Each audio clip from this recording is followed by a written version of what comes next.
Big day for me, big day for Richmond. We took down the last of the monuments on Monument Avenue. There's an avenue that runs through Richmond called Monument Avenue. Guess what? There's a bunch of monuments that used to be on it. Last one, Robert E. Lee, traitor, came down today. I'm very excited about that. So no more Confederate monuments on Monument Avenue, which is very good news. Progress. So big day, big day. Mm-hmm. We should put up new ones because it's still called Monument Avenue. You can put monuments there, just don't put crappy ones. Yeah. No argument. Absolutely no argument at all. And if I say that, knowing that, they'll probably do sports team stuff, which is not great either. I don't know. What does a Hokie look like?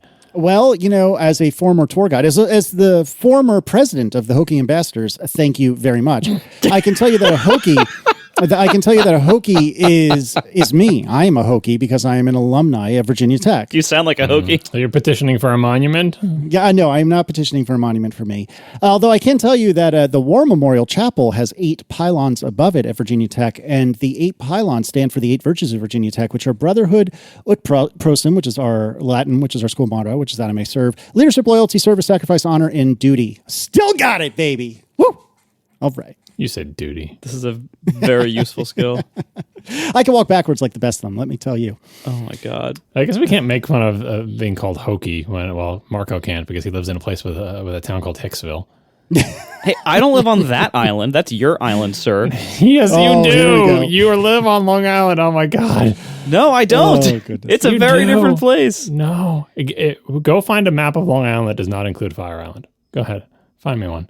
It's a very different place. I know. I was there this morning. I had to drive through it. It's a very different place. I know it's hard to wrap your mind around the idea that there's a place called Long Island that could itself have many sub-islands, and one of which you live on, but you do indeed live on Long Island. It's not called Long Islands. I'm not arguing that, but I'm telling you there are a bunch of islands, and they're all part of a place called Long Island, and if you get a map of Long Island, it will include all those other little islands. There's a bunch of islands in a place called New York. And I happen to be in New York. No. Are you on Long Island? No, I'm on Fire Island. Yeah, that's on Long Island, right? No, it's not. It's a different island. It is. It's a different island entirely. Here's the thing. Strictly speaking, Marco is correct. However, he's not correct in any form. No. I think colloquially or in any reasonable measure, John is correct because you live on Long Island. Of course you do. Like, yes, strictly speaking, it's a different island. Whatever. It's like saying, that's not how geography works. Like the name of the place because it has the word island and it doesn't suddenly exclude other things that are islands. That's not how geography works at all. It's just a place name. Shouldn't the person who lives here be able to be the authority on carpetbagger? On what this is called? Tiff would agree with me because she was born there and she will agree. All right, I have an important question. Do we live on Long Island? No, it's a different island. It's a different island. It has a different name. They're 2 different islands, and they're islands, so they're surrounded by water, so they're distinctly different from each other. We live adjacent to Long Island. And for the record, where are you from? I'm from Long Island. Thank you so much. I mean, Manhattan's not Long Island. It's an island next to Long Island. That's what I said. Suck it, Syracuse. How'd you know it was him? How could I not know? Did you know that Dave Matthews Band is a jam band? Hey, so anyway, something that we can all agree on. It is September, which means it is Childhood Cancer Awareness Month. And for the month of September, the 3 of us who are all members of Relay FM, we try to join in with Relay and do a lot of fundraising for St. Jude Children's Research Hospital. What is St. Jude? Hey, well, if you live in a backwards-ass country like we do, you have to pay for healthcare, like a lot. And if you have a really sick kid, that can be, well, first of all, having a sick kid is ruinous to begin with. But if you have a kid that's been stricken with cancer, you can take them to St. Jude. And if St. Jude treats them, not only will they treat your kid for free, they will help you travel and pay for it. They will give you your food for free. They will do all of these amazing things, and they will do it at no cost to you. Well, how do they do that?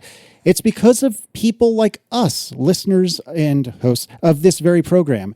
And it's because of the generosity and donations of all of you that are listening to my voice right now that kids are getting healthy and not dying due to childhood cancer. Treatments invented at St. Jude have helped push the overall childhood cancer survival rate to from 20% to more than 80% since St. Jude opened. With 1 in 5 children not surviving, St. Jude won't stop until no child dies from cancer, but they need our support. Now, let me tell you a quick story. Last episode, a week ahead of schedule, John decided to do his donation, which meant the two of us needed to do our donations because we try to do this as a unit. We each donated, well, two slackers donated $7,000, and the one true host donated $7,001 to St. Jude Children's Research Hospital. However, since then, there have been two extremely noteworthy donations I'd like to call out. I have not heard from either of these people, but if you would like to reach out, please reach out to me. The first was an anonymous donor who left the message *trolling Casey *for the kids who donated $10,001, which is genuinely, as much as I'm being silly right now, that is genuinely an immense amount of money, and I am extremely thankful for that. And that happened within like 24 hours, I think, of us releasing the last show. Truly a sticker-worthy amount. Oh, absolutely, yeah. without five question. digits worth of stickers. Yep, absolutely. Yeah. So please, I'm really being serious. Reach out to me, caselist.com/contact. Please reach out to me and let me know if that is you. Send me, a picture of your donation receipt or what have you. Because remember, Casey said, like, anyone who beats the top amount, not, whatever the top amount is at the time. So the time this was done, the top amount was $7,001. So 10,001 handily beats it. And that means it is eligible for stickers. And anybody who beats the current top score, according to Casey's rules this year, will get stickers if they write him. Yep, that is correct. And then not too long after this $10,001 donation, which again is amazing, then apparently not only can humans donate, but canines can as well, because Gus the dog donated $15,000. That's like 8 of John's first Honda Civic. It's $15,000 that Gus the dog donated, and even typed out as a message *A**T*P** ***. So Gus the dog, I know you probably can't understand me, although, hey, you donated $15,000, so you must understand more than I expect. If you or Anonymous want to send me a picture of your receipt and reach out, I will send stickers. I don't care where you are in the world. I will find a way to get them to you. And if you're not Gus the dog and you're not the anonymous person trolling Casey for the kids, please, if you have even but a few dollars to scrape together, stjude.org/ATP, stjude.org/ATP. Marco, this is your cue to give the spiel, since it is next week that we might be having all of this become very relevant. Yes, this is the season of Apple nerds spending absurd amounts of money on new gear, some of which we might need, most of which we probably don't need. And when we buy our new gear, we have this, purchase attachment thing that happens as, this is the whole idea of like extended warranties and accessories for your new car and the fancy floor mats and all this stuff. When you buy something expensive, you're more likely to throw away additional chunks of money on things for your expensive thing, whether it's upgrades to the next storage size or a nice new, Apple silicone or leather case, or, buying the Apple Care for your new phone or watch or whatever, maybe getting the steel watch or getting a cool band for it or something like that. There's all these opportunities to not only spend a lot of money on the thing, but spend even more money to make yourself feel even better about the thing or make the thing accessorize in a certain way or whatever. And what I ask every year of our listeners is, I know not all of you, not even most of you can do these amazing, multi-$1,000 donations. Like that's an amazing thing. And I'm glad we have any of our listeners who can do that. But obviously I don't expect everyone to be able to do that. I do know though, that you're all going to go out and drop like $100 for, the next storage size up. Or you're going to drop $150 for, the next Apple Care or whatever, or drop $70 on a new case without even thinking about it. You're probably going to pay $100 in tax, on sales tax, when you buy, anything from Apple these days. So what I ask you is, take that size chunk of money. If you can't do the bigger chunks of money, I understand, but I bet you can do one of those chunks of money. Throw in $100, throw in $70, whatever you can do, donate that to St. Jude. It makes a huge difference. Even donations of that size, even smaller, if that's all, if you can only throw in $30, fine. Do whatever you can do. Be generous if you can, because this is an amazing cause. And, it's hard. Sometimes it's hard to know, like, what's a good charity to donate money to? Like, who can really make a difference? Who's actually using the money well and everything. It's really hard to beat St. Jude for the amount of impact you can have and how important it is to people who are really in a tough spot in their life. Like having a child with cancer, both for the child and for their family, is is just a really tough thing in so many ways, so many levels. I don't even have the words to describe it. So if you can help make that better in some way, you're helping pay for treatment, you're helping fund research to help more kids survive cancer. That's a huge deal to so many people. And you can just like crap out a donation from what you were going to pay on sales tax in your iPhone case or whatever. Like, it's such a small deal to you and it can make such a big deal to someone else. So this is a really great way to donate away your guilt about your Apple purchases by also sending a chunk of money. In addition to sending a lot of chunks of money to Apple, also send a chunk of money to St. Jude, because they're doing really important work. That money will be put to very good use, and it makes a very big impact in people's lives. And then you can guilt-free get your new phone that you don't really necessarily need, or get the steel watch because it's a little bit nicer. You know, as long as you also kicked over some money to St. Jude, that will absolve you of your guilt. That is true. So again, stjude.org/ATP, stjude.org/ATP. And just to do a quick situation report, we are at $215,674.11. That is over $1 million raised in 3 years, which is amazing.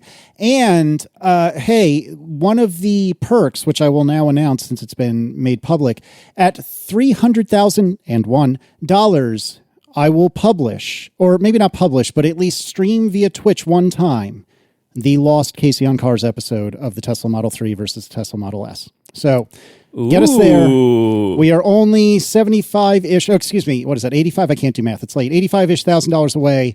Let's get us there to $300,001 at stjude.org/ATP. Moving right along.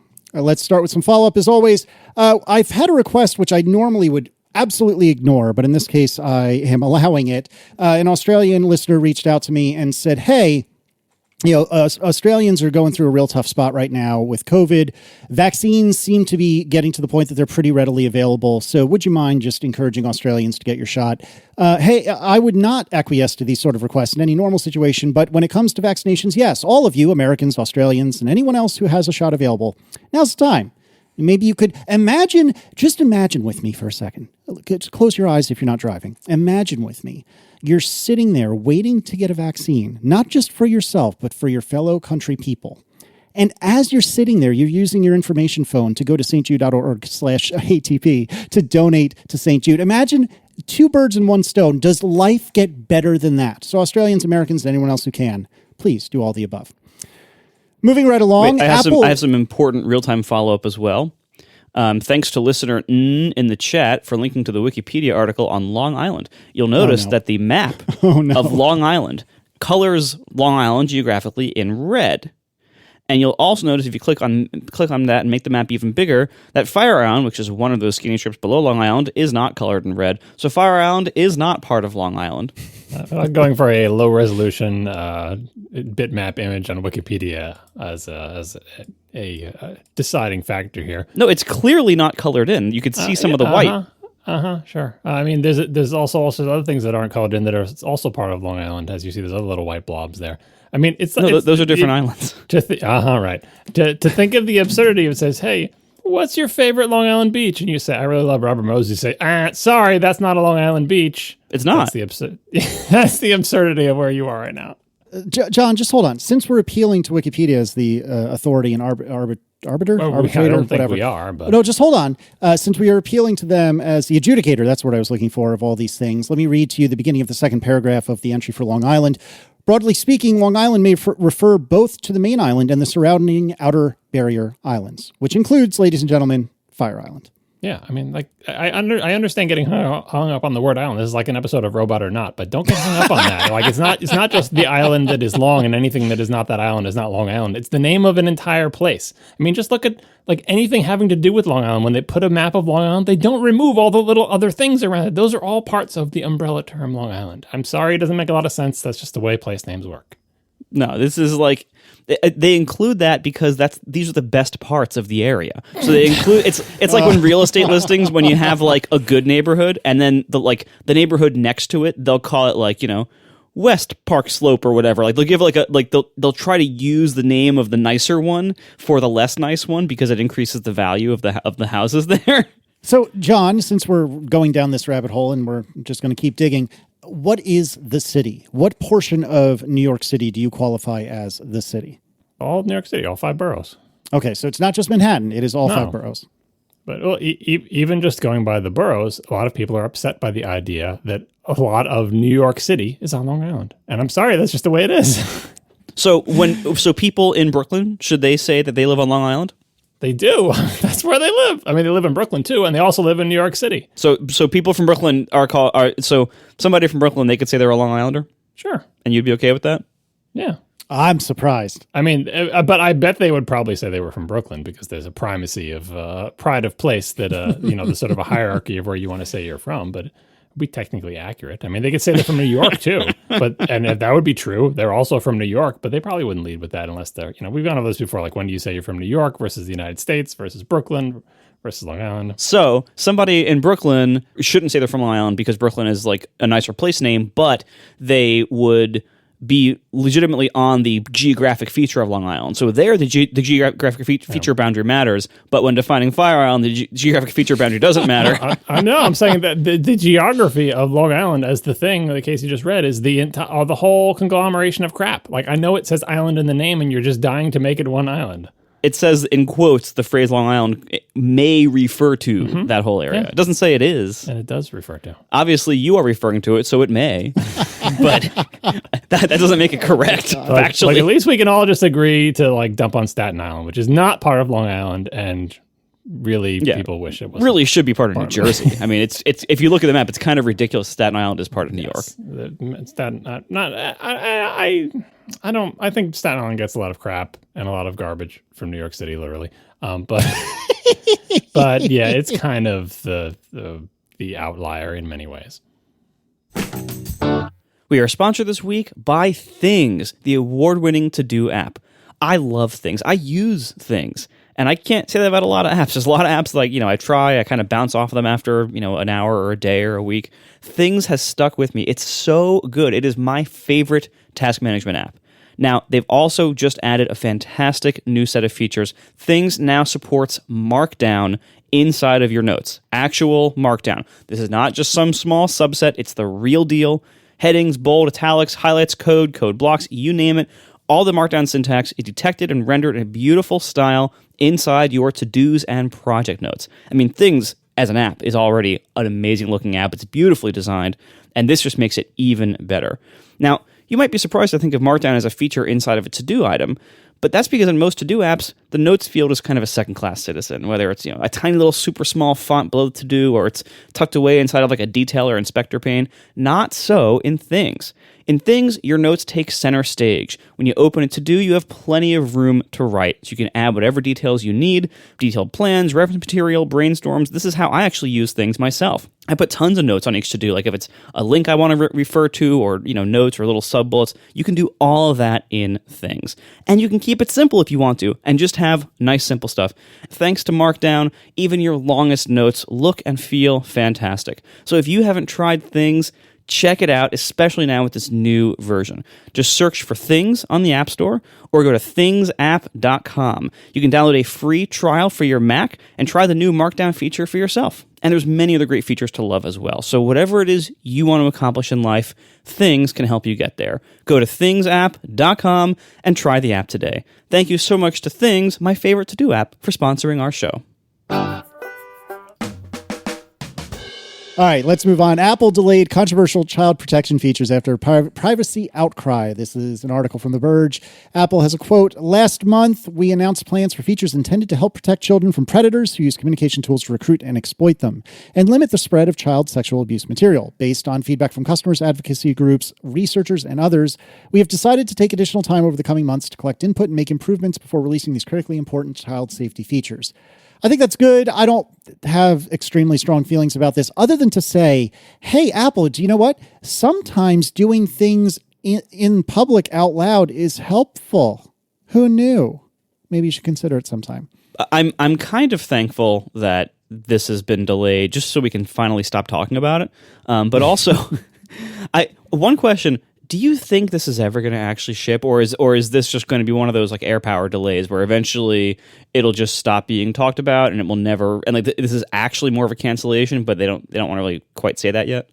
I think they're going to do something, right? Just because all their competitors and everyone else does a lot more than Apple does, as evidenced by how much of this stuff they catch. So Apple has to eventually do something. Do they have to do any of the specific things that they described here? No, but like, I don't think they're just going to say, never mind, we're fine the way we are. We don't need to do anything. So what it is that they do eventually will be interesting. Like, I hope one of the things they took away from this, as we discussed on many past episodes, is that their notion of the most privacy-preserving approach to solving this problem does not match with the opinion of their customers' notion of what is the most privacy preserving. Like, I don't think, especially within the technical communities, there's any debate about what they're doing or the specifics of it, but Apple seems to think, like, everyone agrees all about the facts, but Apple says, and this way preserves your privacy the best. And the customers are saying, doesn't feel that way to us, but they, at least everyone agrees on what the thing is doing. So I think this is more of a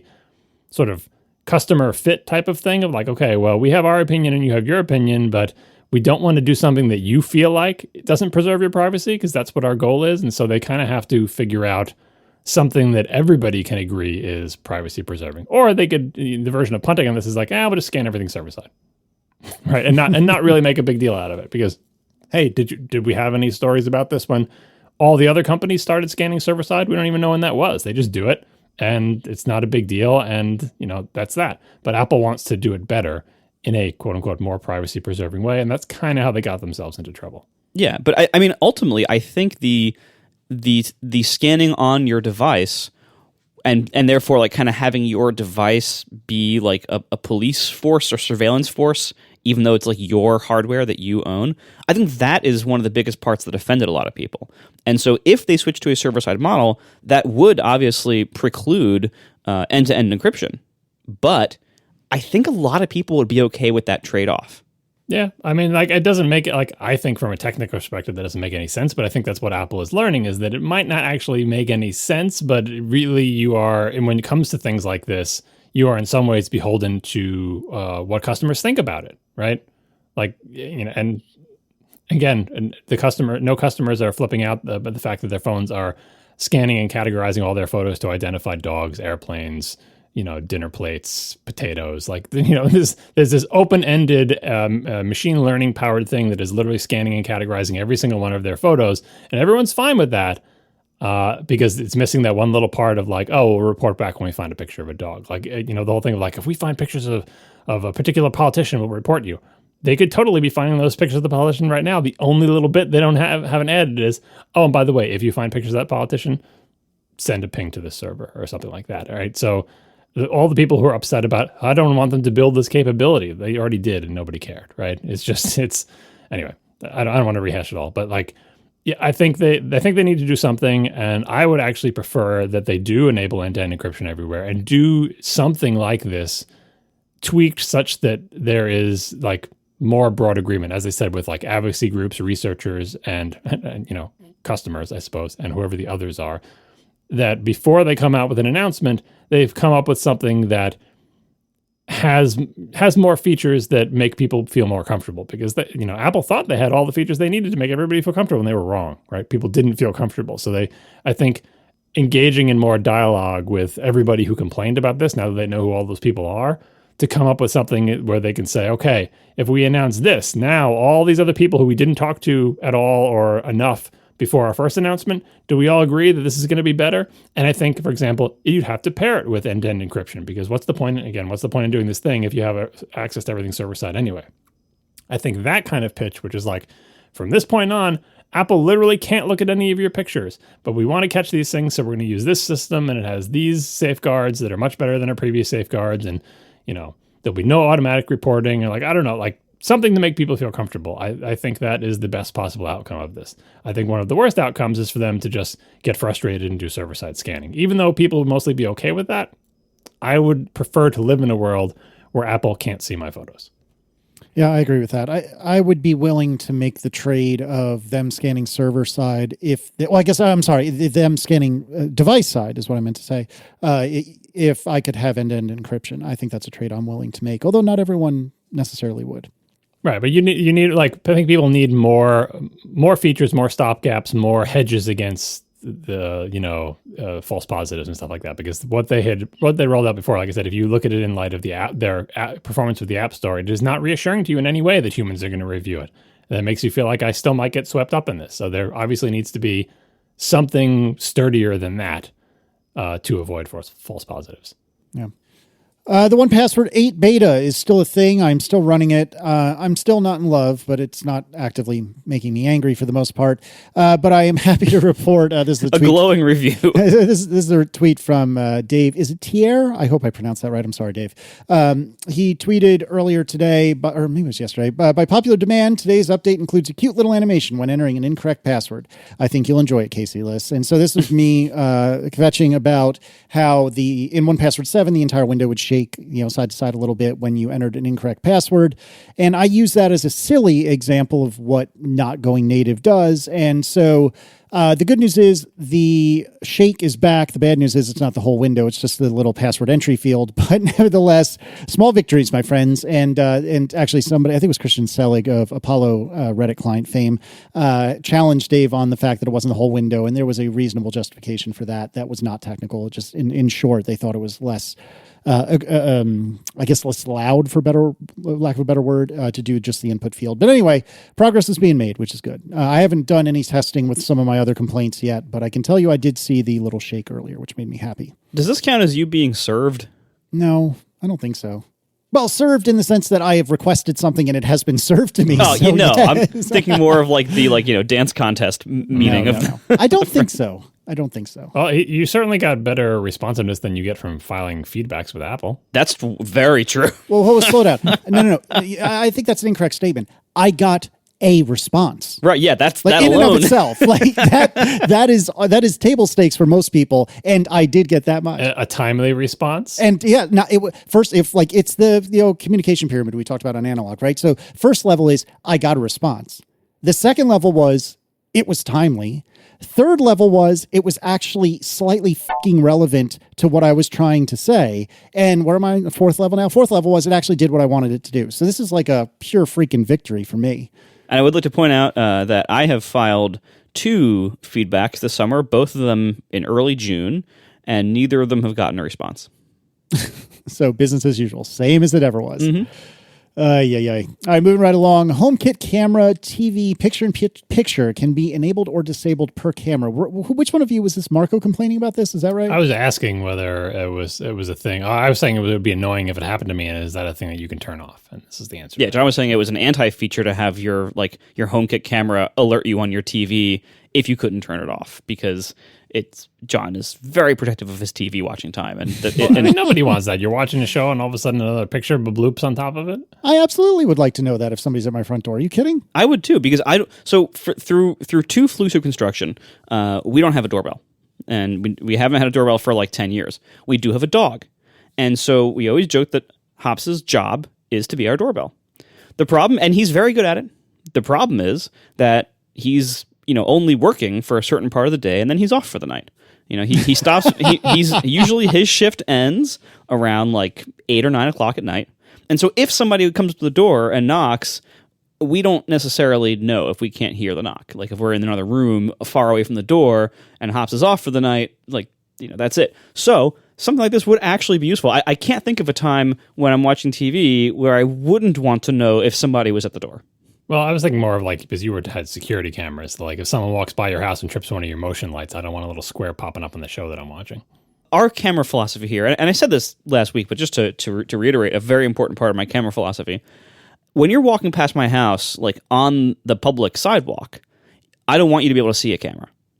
I don't want there to be any sign that I have cameras. You shouldn't even know that I have cameras until you are somewhere that you really shouldn't be. Then I want my cameras to make themselves known in some way. But nothing is looking like at the public sidewalk or at the public street. So that wouldn't be an issue unless somebody was like under my house, like doing weird things, in which case I do want to know about it. Yep, that's fair.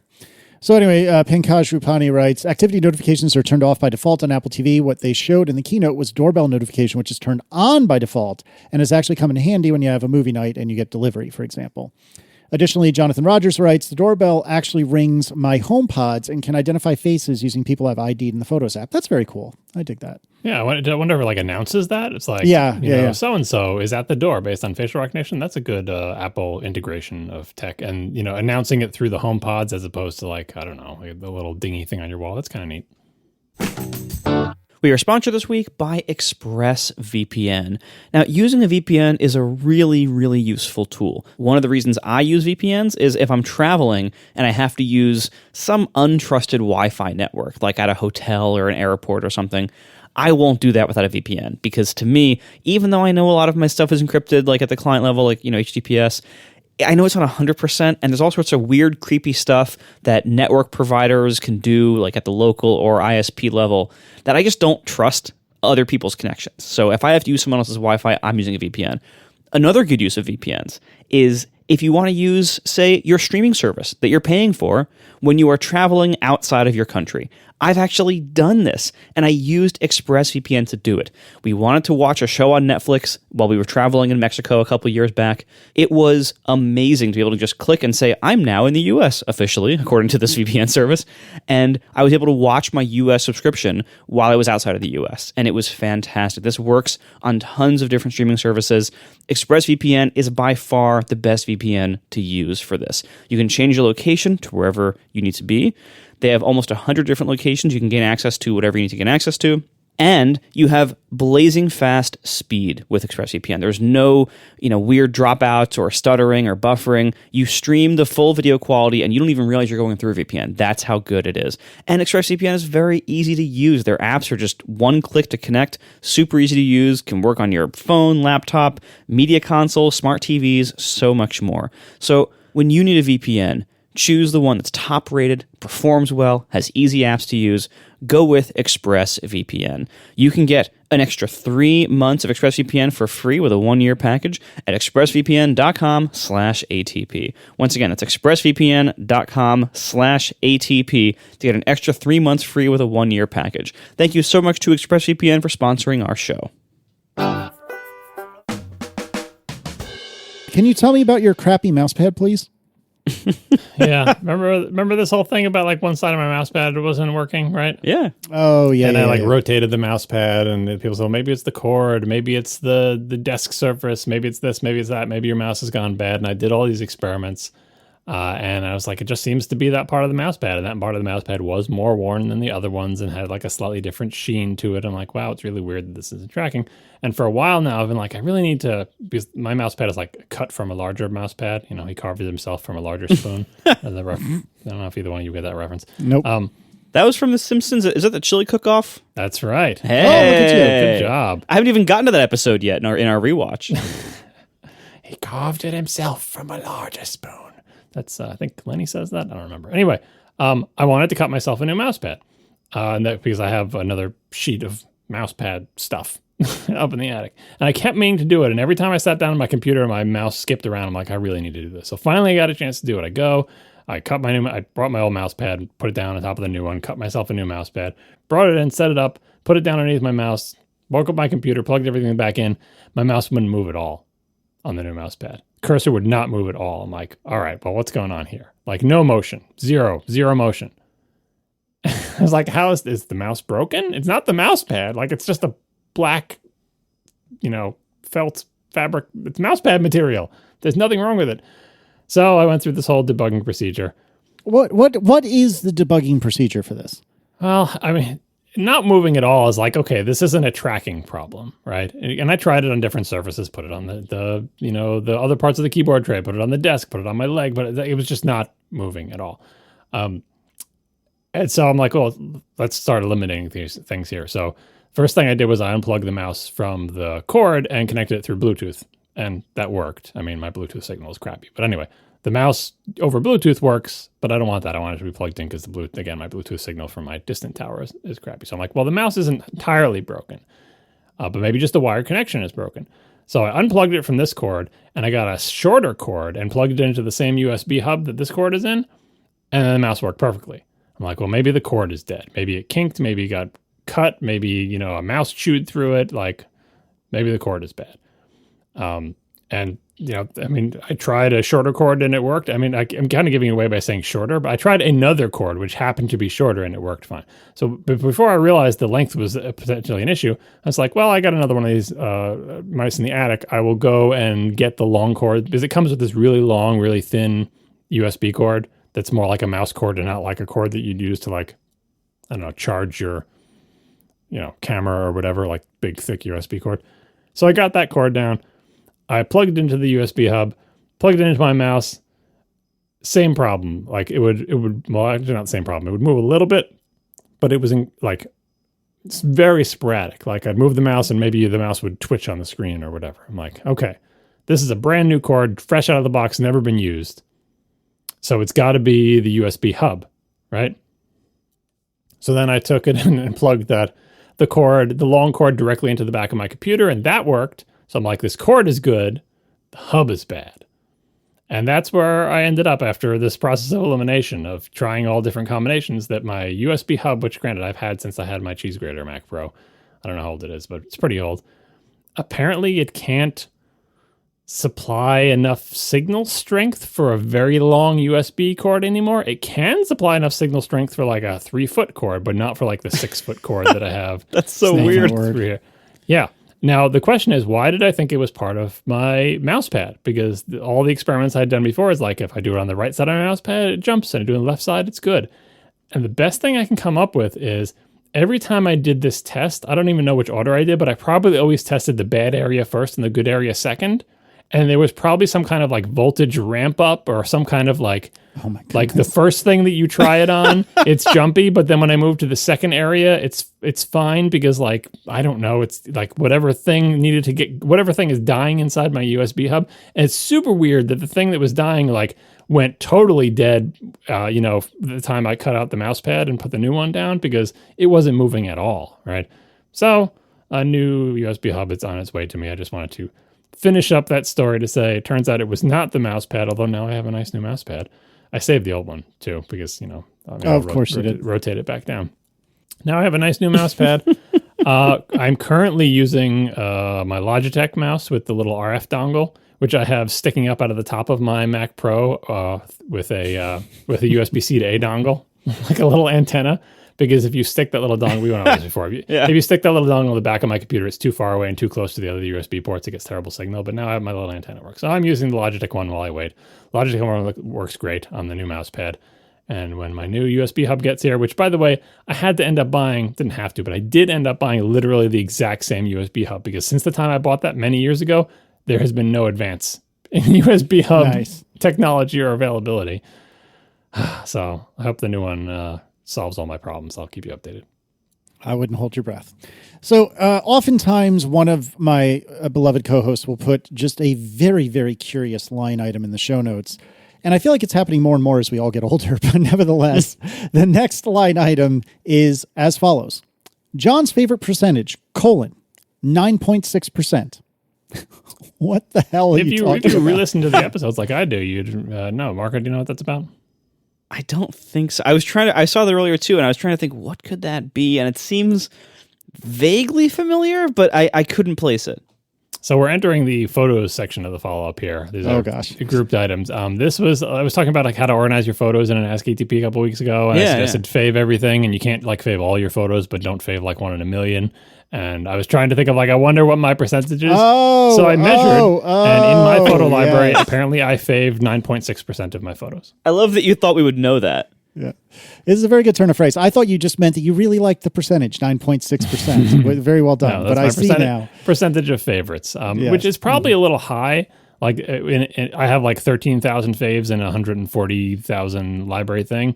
But still, 13,000 photos over like a lifetime is way more manageable than 140,000. It really cuts down the size of the library of photos you're dealing with. So I would aim maybe a little bit lower than that, but it is what it is.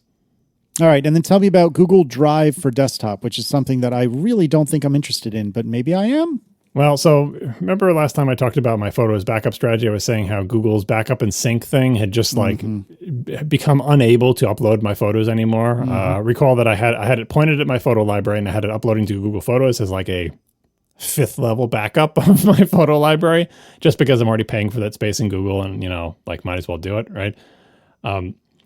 But it had gotten to the point where you'd run it and it would like say, okay, I'm looking at all these files and I'm trying to figure out which ones I've got and which ones I need to upload. And it would just spend forever with like some huge number and saying, looking at, 700,000 files, looking at 500,000. It would never complete. It would never get to the point where it would upload new photos. And so I was months and months behind in Google Photos. If you went onto the web and looked at my Google Photos library, you see the latest photo was from ages ago because it couldn't figure out what it had uploaded or not from my thing. I'm like, I don't know what to do about that. I basically just stopped running Google Backup and Sync. And I think the story I told last time is that I'd forgotten that I had stopped running it. I'm like, oh, why haven't I been running this? And I launched it and I was like, oh yeah, this is why. Because it never actually uploads anything. I don't know why, but I ended up looking at something on the web. It was like, hey, try Google Drive for desktop. And some piece of copy somewhere said, this is the replacement for Google's Backup and Sync. I'm like, Well, I was wondering why Google Backup and Sync basically didn't work and, would make the fan spin off my wife's computer and never actually do any useful work. And it was terrible. Apparently it's been replaced. So I'm like, all right, I'll try the replacement. So I tried the replacement. It's called Google Drive for desktop. I'll put a link in the show notes. Maybe I would avoiding it because I don't want Google Drive. Like Google, it makes a little volume that is your Google Drive. I don't want that. All I wanted to do is look at my photo library and take the photos and upload them to Google Photos. Like that's all I want it for. But this thing does both. And it will import your settings from Google Backup and Sync. So I launched the thing and it said, hey, I see you've run Backup and Sync. Do you want me to import your settings? I said, sure, go for it. And it imported the settings and it's like, now I'm just trying to figure out what I need to back up. And it ran for about 36 hours. And then it said, okay, I figured out what I want to back up. I'm going to start backing up stuff. And it showed a bunch of progress and a number. And that number counted down to 0. And then it said, okay, I've uploaded everything. Do you want me to uninstall Google Backup and Sync? And I said, yes, please do that. And so it uninstalled Backup and Sync. And now I have Google Drive running on my wife's computer. Yes, it has a little Google Drive icon mounted as volume that I never look at. It's just like a network share volume. It doesn't actually copy anything to your computer, although that is an option. But yeah, it takes like 0 CPU. It sits there. And when new photos appear, it uploads them and says, I am uploading, I have 500 photos to upload. And that number counts down to 0. And then it says, I'm done. And it's a miracle. I love it. We have such low standards for Google's client software here. Well, no, but I'm struggling to understand. You're saying you have feedback, reliable feedback as to the progress of something uploading? Everything's relative. So it does occasionally say some errors have occurred to you. Like, would you like to view them? And you're like, sure, I'll view them. Then the other Backup and Sync had this feature as well. And what it would show me is usually a list of like 5 or 7 files. And it says these files fall below the minimum size. What I would love to do, and what any good Mac app would do, is I should be able to right-click on those and say Reveal in Finder to show me where this file is. But I'm pretty sure when it says they're below the minimum size, it means they're 0 size because they don't exist. But it insists on showing me those lists of a handful of photos that it said it couldn't upload because they're too small. And it's weird because I think it's always skips over like the thumbnails, the thumbnail images that are just too darn small that are in the photo library. Anyway, it seems to understand that it is uploading an Apple Photos system library because in the settings it says, you would like me to upload everything from your system photos library. I'm like, yes, nice that you figured that out. Because I pointed it at the photos library bundle folder thing, but it knows that that's the system library. And when new pictures appear, it finds them, grabs them, and uploads them. So despite the weird errors of it occasionally telling me that these files were below the minimum size and the fact that there's no way to clear that error, it just constantly has this little notification that says these 5 files were under the minimum size. I'm like, okay, I don't care. As long as you're making progress and as long as you are, when there's nothing happening, you are idle and you're like 0.01% CPU when I go look for it in an activity monitor, thumbs up. Yeah, I'm so jealous of any system wherein you have a easily findable and actually useful progress meter. Like, amazing. Who'd have thunk that would be it's not useful? A progress bar, it's just a number. And like, if you watch the little thing, like occasionally it will do a thing. If it just shows the file name, it's not a great app. It's like one of the file names it shows is called full-size render.jpg, which I think is just like the file name that Apple, that Photos makes when it like renders out like a thing that you've done in an external editor. And for the longest time, it just said full-size render.jpg, and it would never seem to complete complete, but I think it was just replacing essentially the table row with another full-size rendered JPEG table row that had the same progress indicator on it. And I was afraid it wouldn't terminate, but it did. It did eventually terminate. The number, it said uploading this number, the number did eventually count down to 0, and then it was idle. This is all I could ask for. So I guess I get a few years out of this before Google abandons Google Drive for Desktop and replaces it with something else. Aye. And speaking of progress meters, Chris Steckler writes, the obscure method to force your Photos library to download everything to your Mac is to create a slideshow that includes all of your photos. So in Photos, Library, All Photos, hit Command-A to select all, and then choose File, Play Slideshow. I kid you not, writes Chris, I kid you not, that you will get an actual progress bar and it actually moves and provides you with an actual status update. Why Apple couldn't hide a sync or refresh button in a menu somewhere like they include in the Mac App Store is beyond me. And me too, Chris. Me too. I don't get it. That's amazing. And remember that this is the alternative to going into preferences and saying, please put the originals on this Mac. In theory, that's the way Apple wants you to do this. If you want all your photos to be on the hard drive of your Mac, that's what that setting is for. Download all originals. But the problem is if you click that radio button in preferences, you have no indication whether it's doing anything about it or when it might complete. Whereas this method, this is with that thing not checked, with just saying like, oh, optimize storage or whatever. If you want to force it to download them, try to make a slideshow with all the photos in it and play, and then it will pull down apparently all the files in that thing and give you a progress bar. And I assume as soon as it completes that, you should rush into preferences and click originals on this Mac. And then I guess you have to hope that it's not like purging all of that stuff before it downloads them. It's stupid. Like, I know Apple just wants it to be like, you just check this box and you're done, but people want to know, like, so A, are you doing anything? And B, how long is it actually going to take? And Photos is bad at answering those questions. We are sponsored this week by Earnest. Times are tough, and worrying about student loan payments doesn't make things any easier. This is where refinancing with Earnest can help you. Earnest offers low-rate student loan refinancing, and you can check your rate risk-free in just 2 minutes. With Earnest, you get radically flexible payments, and you can pick your loan term. By refinancing, you can reduce your loan term, save money, or combine multiple loans into one single monthly payment. And if you have any questions, you can even talk to a real live human at Earnest for help. So isn't it time you stop feeling overwhelmed by your student debt? Earnest is offering you a $100 cash bonus. Refinance your student debt at earnest.com/ATP. Terms and conditions apply. Once again, earnest.com/ATP to get a $100 cash bonus to refinance your student loan. Not available in all states. Terms and conditions apply. Visit earnest.com/ATP for more details. Earnest Student Loan Refinancing, made by Earnest Operations LLC, NMLS number 1204917, California Financing Law, license number 6054788, 535 Mission Street, San Francisco, California, 94105. Visit earnest.com/licenses for a full list of licenses. Thanks to Earnest for sponsoring our show. So today, sometime in the last 24 hours, time is a flat circle, y'all. Sometime in the last 24 hours, we have learned that the next Apple event, which presumably will be the iPhone event, is this upcoming Tuesday, the 14th of September at 1 p.m. Eastern. So as always, we need to spend some time talking about what's going to happen. And I don't know, man. I'm not that jazzed about this. Maybe it hasn't sank in for me yet. I'm sure I'm going to love whatever's presented. I'm sure I'm going to get whatever silly phone they tell me to buy, but I don't know. There's nothing other than MacBook Pros, which I don't think we're going to get, that I'm like super duper. Oh, and actually, no, now that I'm talking, maybe there are things I'm excited for. So what do I really want to see? I want to see MacBook Pros and new AirPods. Just watch. Next week, Casey has ordered a phone, a watch, AirPods.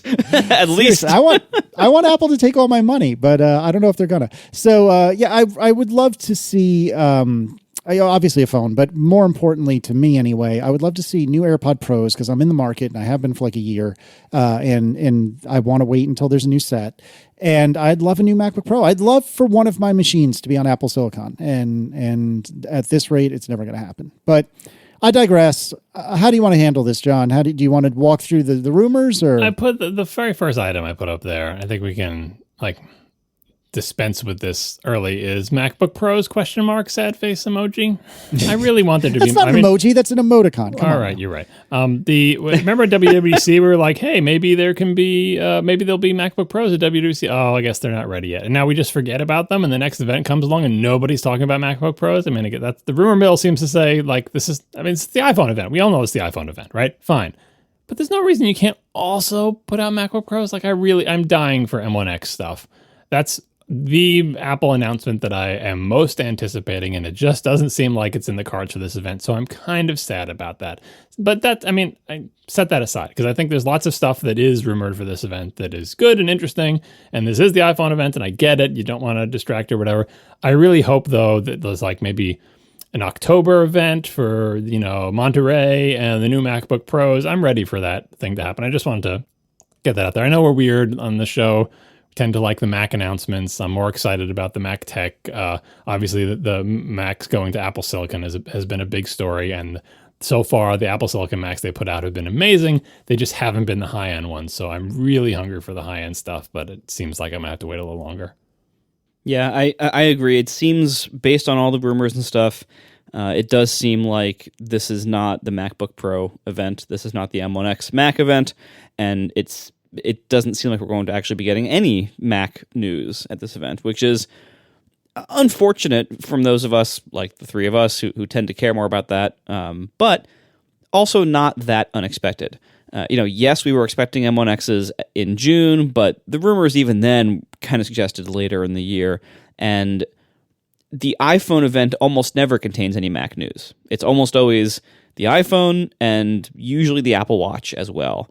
And that's usually like the big headlining features. And then they'll shove in like whatever they want to promote with those, but it's usually not the Mac event. So I'm not that surprised that the rumors seem to be indicating this is probably not going to be any Mac stuff here.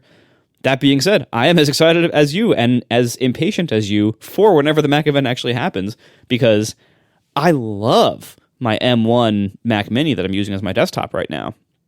But I really want more RAM and I really want more cores. And as soon as I can get more RAM and more cores, I will get it.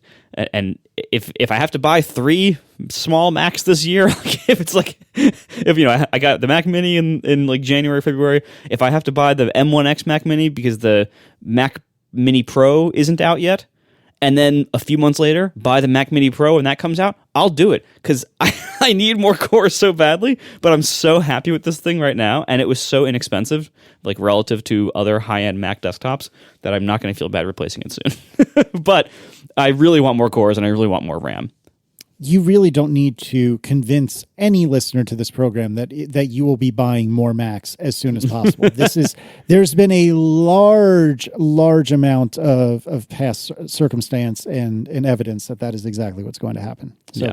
I I don't doubt it. But yeah, I'm in a similar boat. Like both of my computers. So I have a year-old MacBook Pro, 13-inch MacBook Pro, 4-port with touch bar, and I have an iMac Pro. And because I don't have any Apple Silicon computers that I use ever, neither of my existing computers feels bad. But I know from the reports of every human who's ever touched an Apple Silicon Mac that both of them are actually dog slow, and I just don't realize it. So my thought process and assumption is that Well, I wouldn't say the Intel Macs are slow compared to the M1 Macs. I will say, like, as I just said, I am desperate for more cores and more RAM, because every time I do a build, now that I'm using Swift and Swift UI, oh my God, it murders my computer to do a build of my app. That's true. It's a never-ending cycle. Like it'll chew up whatever you give to it. Oh, sure. But because I run iStat menus, I can see in the menu bar, I can see Isn't that convenient? Here it's maximizing all my performance scores for, this pretty big chunk of this build process. So I know what it's doing. But what I would say that the main difference, like here we are, almost a year in, the main difference between the feeling of the M1 Macs and the feeling of Intel Macs is that the M1 Macs raise the floor way up. Like common stuff that is not pushing everything to the Macs is faster and feels faster and is way more responsive. But when you want to push everything to the Macs, when you want to do a massive video encode or a massive build, Intel still wins on that front just because it has so many cores in many workloads. Not all workloads, but many. So it's like we've raised the floor. We've made the low end of performance really, really high and fast and responsive. But we haven't yet lifted the ceiling very much to make the high end much higher. So that's what I'm waiting for the new, upcoming higher end Apple Silicon Macs. That's what I'm looking forward to. What can we do now? We're doing some crazy stuff now with 4 performance cores. What can we do with 12 or 40 or whatever, whatever we can get? Like, that's what I want to see. What's the line? You know what's cooler than $1 million? $1 billion. You know what's cooler than 4 cores? 100 cores. I hear you. And so my thought, like I said, was, or like I was starting to say, my thought was I would replace the laptop first, even though it is newer, but I don't expect to have an Apple Silicon equivalent of the iMac Pro anytime soon. So I figured I'd replace the laptop, and then we'll see what I think after that. Maybe I'll just get an external monitor for it if it really is that great. I don't know. But I don't want to get a 2-port MacBook Pro. I really want to replace what I've got, which is a 4-port MacBook Pro. I can take or leave the touch bar. That doesn't bother me one way or the other, but I really want 4 ports, and I don't think that exists right now, and I want to wait for this phantom one that's coming eventually. So we've probably spent too much time on this already, but I'm right there with you guys. Well, I was going to say, I think it's funny that we spent this much time talking about Macs in our predictions for the event that we said is not going to contain Macs, but at least listeners, this will mean that we won't have to talk about all this Mac stuff next week when this stuff has been announced, and we can actually talk about the iPhones that were presumably announced instead of talking about all the Mac stuff. Unless they announce Mac stuff, who knows? But looking at the list of things that are probably a good bet for announcement, I mean, we'll go through them in order, but it's iPhone, new Apple Watch, new AirPods, and the new iPad mini and the cheap iPad.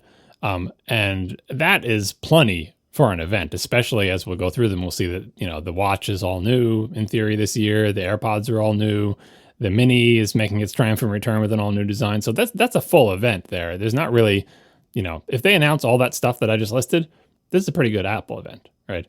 And I guess we can start with the iPhone, which presumably will be called iPhone 13, but maybe not. But I feel like the big story here, based on the rumors, I put it as the first bullet item here, is that supposedly Apple ordered 100 million A15 chips from TSMC, which apparently is a bigger than normal initial order for the launch of a phone. And I mean, I guess you can read into that and say Apple thinks they're going to sell a lot of these. There are also other explanations in that maybe the A15 is going to be used in things other than just the iPhone 13. Maybe it's going to be used in the iPad mini. Maybe there's confusion about what things the A15 might go in. Maybe they're announcing AR goggles that these will go in. We don't know. We don't know what that 100 million means. Maybe TSMC just wanted Apple to make a big order to lock in a low price. It's very difficult to know. But either way, it shows that Apple is A, tying up a lot of chip manufacturing capacity, and B, they seem fairly confident that they're going to sell a lot of things with A15s in them. And one of those will presumably be the iPhone 13, which otherwise seems like not a boring year, but the outward design looks about the same. It's got the flat sides just like the 12. The notch is supposedly going to be smaller this year because they combined a bunch of sensors. Larger wireless charging coils for better heat dissipation. Stronger MagSafe magnets, a bigger battery, faster wired charging going from 20 watts to 25 watts. Can we pause real quick right here? I would love to see better battery life for both my watch and my phone. Again, we talked about this last episode. Maybe this is a self-created problem because I very rarely charge from any mechanism other than Qi charging. But I don't know. I feel like my phone's battery, and I have a 12 Pro, a regular size 12 Pro. I feel like my battery is not great, which means Marco's must be abysmal at this point, given that you have a much smaller battery. But I would love to see an increase in battery life in both my watch and my phone. I tend to charge my watch for about half an hour to an hour in the middle of the day, not because I have to, but because I just have an opportunity to. And if I don't do that, the watch typically dies not too long after dinner time. Now, again, I have the smaller of the watches. It is cellular, although it rarely has the occasion to be on a cellular, or to have the cellular radio on. But I don't know. I feel like I would really love, we're back in that position after a couple of years off where I really would love more battery life. And we're going to talk about it in a minute. But if we're getting some new display technology, I'm really, really concerned that that's going to be even worse for battery life. And I am not on board with that. No, I think you're going to get, so the reasons you're going to get better battery life on the iPhone are physically bigger battery, according to rumors, right? So there's more, more capacity in there. Sure. I remember last year was the first set of 5G phones, and the 5G modems were not particularly good with power. One of the rumors this year is that it will have an improved 5G cellular modem, still from Qualcomm. Apple's isn't ready yet. And so those two things combined is that it's not the first generation 5G product with the big power hungry 5G radio in it, and the battery is bigger. And then I guess you could throw in there the A15 is 5 nanometer, the A14 was 7 nanometer, I think. But anyway, all those combined to make me think that the 13 is going to have better battery life than the 12. Because, that was one of the knocks against the 12 when it came out. It's like, do you really want the first 5G phone? Everyone knows it's a little bit battery hungry. It's why we talked about it on the past shows. If you would disable 5G, you can get more battery life out of it just because you don't have it do the 5G stuff in it, in its cell modem. So I think you'll be happy there. And the display, that's one of the rumors, is the display is finally going to be 120 hertz. But the key part about the display, assuming it is still just the same OLED tech that we have now, is not the 120 hertz thing, which is kind of a battery sucker, but it's the variable refresh rate, which I think, does the current OLED screen have that? I don't remember if the current one. No. The watch has it. The phone does not. Right. But anyway, variable refresh is that it can change the refresh rate of the display, and if nothing is happening on the display, it can go down to 1 hertz, like 1 update per second, which is super slow. And this is also part of the rumor of potentially having an always-on display on the phone where it will just show like the time or something. That's what the watch does. This SIP battery is, it goes into, how can you afford to keep the display on all the time? Well, OLED, you only pay for the pixels you're lighting up. And if the pixels you're lighting up like rarely change, like if it's basically a static image, like the time with the minutes, and you can crank down the refresh rate to 1 hertz, that saves battery. It also saves battery when you're staring at your phone and nothing is moving on the screen, like you're not scrolling. The variable refresh can crank down the refresh rate to not be 120 hertz, but to be less than the 60 hertz that your phone is doing right now when you're staring at the screen, right? So I know it might look scary that 120 hertz is going to eat your battery, but I think net, unless you're constantly playing a game, it won't actually be updating at 120 hertz. In fact, it should be updating at much less than your current phone's 60 hertz. So I think the phone screen is probably going to be a wash, especially if there's an option to just do 60 hertz. Like lots of Android phones have that. Like, do you want 120 hertz on, or do you want it to just be 60?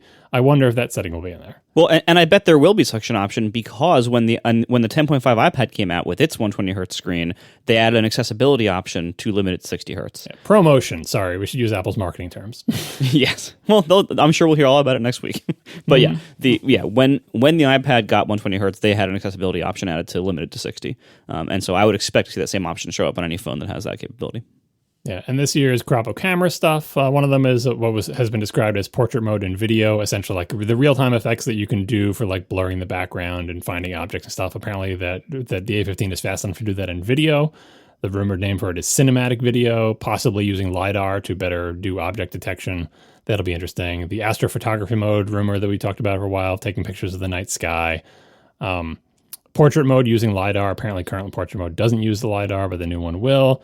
Object detection photo filters, where it can like find objects in the photo and apply filters just to them, like just to the person, or just to an object or whatever. Else you could have those pictures that have like the red fruit inside of like the black and white picture. Right. Yeah, right. These are all just rumors. Like maybe this is all founded on the same underlying technology of, hey, now it's going to use LiDAR to pick out objects in the scene and you can do stuff with it. A better wide angle camera with autofocus. I guess the current wide angles don't have, they're just like a fixed focal distance or something. I don't know what this rumor is about, but anyway, better wide angle camera. The rumored new color is it's been described as sunset gold. I don't know if that's what they'll call it, but it's like the pictures. It doesn't look like rose gold, but it looks more like a bronzy type thing. Anyway, that's a rumor of a potential new color. There's the fun rumors about satellite connectivity for emergencies. This is one that is very confused. On the one hand, you have the people saying, "Oh, that's the iPhones have FCC registration or whatever for these radio bands that are used for satellites, but it'll only be used for emergencies. Like if you're out of cell range and you want to do an SOS, you can connect to a satellite to do an SOS so someone can find you or whatever." But then other people are saying, no, you don't understand. There's just a bunch of radio bands that were previously licensed to satellite makers that are now being repurposed for cell phones, and this radio has the capacity to use those, so there's no satellite thing at all, and it's really just 5G with more bands or something. We'll find out which one of those is true, if any. Maybe they just won't mention it at all, and then we'll know this is a non-issue. But that crop of features right there, it makes for, what we used to call an S generation. It's the same case on the outside. In this case, it's a little bit different because the notch will be smaller. So for all the people who did little clever jokes where they hid something behind the notch in their apps, right? You got to make sure you detect you're on the iPhone 13 and make it narrower to fit inside there. Oh yeah, one more thing about the narrow notch.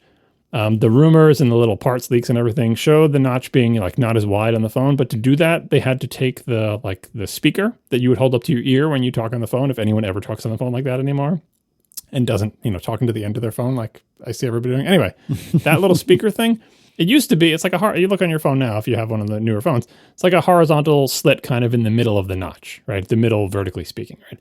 The rumors are that they shoved that speaker towards the top of the phone to make room for like all the sensors and stuff that they kind of crammed together. And the reason I'm a little bit concerned about that is I bet a lot of cases have like a lip, right, that overlaps the front of the phone a little bit.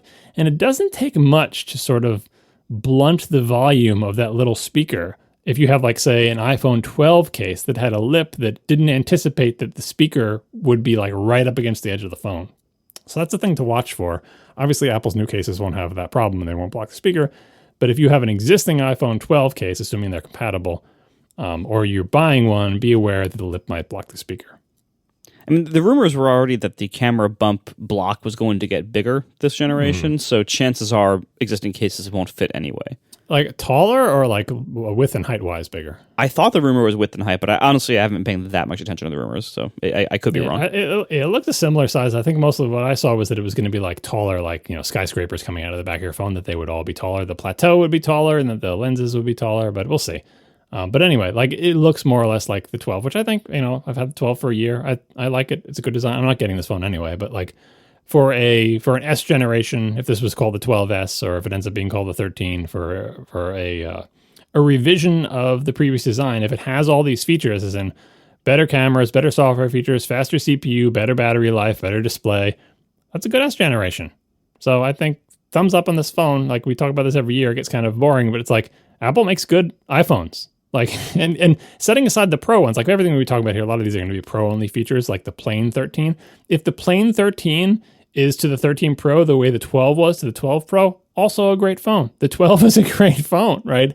The 12 Pro, it's honestly hard to justify the 12 Pro, except if you just want the best of the best, or you like the colors or finishes better, just because the 12 was so great. Same CPU, same great features. So, Apple continues to make really good iPhones. Not a big story, kind of a dog bites man story, but, there's something to be said for consistency. Like, it's not easy every year to come out with a really good phone, and Apple keeps doing it. Yeah, I mean, this list of features, or, of rumored features, and honestly, these all sound fairly plausible. Like, I don't think anything here is a massive reach. Like, I think this all sounds like in the realm of plausible. Maybe the satellite stuff is. Yes, exactly. So I have a friend who does a lot of work on telecommunications stuff, and he had, and probably still has, a satellite phone that he uses in very, very rare circumstances. And again, I haven't handled one of these phones in probably 5 years, but the antennas on those things were massive. They were enormous. And obviously with the march of progress and march of time, everything gets smaller and smaller. But I'd be very surprised if true, honest to goodness satellite connectivity in the way that people are saying about it being for emergencies when you're out of cell coverage, I'd be stunned if that really landed. I would absolutely buy it's a bandwidth thing, or not bandwidth, what's a frequency thing, where it's like you said, John, the frequencies are retired. Now we're using new frequencies. But this satellite thing, I'm super skeptical about. Everything else, I agree with you, Marco. Yeah, it's definitely plausible. Yeah, and if all of this, or heck, even if half of this stuff happens and the other half is BS, that's still a solid update. As John was saying, like this is like a kind of like an S year maybe. But I don't know, some of these things. I mean, every year you want better battery life, you want better cameras, you want it to be a little bit faster, and whatever else. That's like every year gets those things for the most part. But this sounds like a pretty big upgrade to the display. Like if there is 120 hertz and variable refresh rate, and especially if there's the always on option to put like a clock or the now playing controls, whatever, that's a big deal. That like significantly changes how the phone looks and feels. So that's actually I'm looking forward to this. I think this could be a bigger year than we think. And the other stuff is true, if we actually get like stronger MagSafe, faster charging, like that's all just little quality of life stuff that just makes everything a little bit nicer. So this sounds like a pretty good upgrade, and we'll see what happens. We'll see what they actually release. But even if the satellite thing is BS or misinterpreted or wrong in some way, the rest of this is a solid update. If the satellite thing is real, then I can see that being a pretty nice, pretty big deal, because even if people never end up needing satellite connectivity, like if you're never in the middle of nowhere and you need to be rescued, great. But a lot of people might buy it just in case. They might say, occasionally we go somewhere with no cell coverage, and what if we get stuck on the side of a mountain and need to be rescued? Like, I can see that being an amazing thing for not only for the obvious humanitarian reason of maybe this could save a life, but also that could be good for sales, because I think a lot of people would buy it on that just in case notion of like, hey, I might need this for my doomsday prep or for my weird hikes I do once every decade or whatever. Like, I think people would actually buy it in large numbers for that.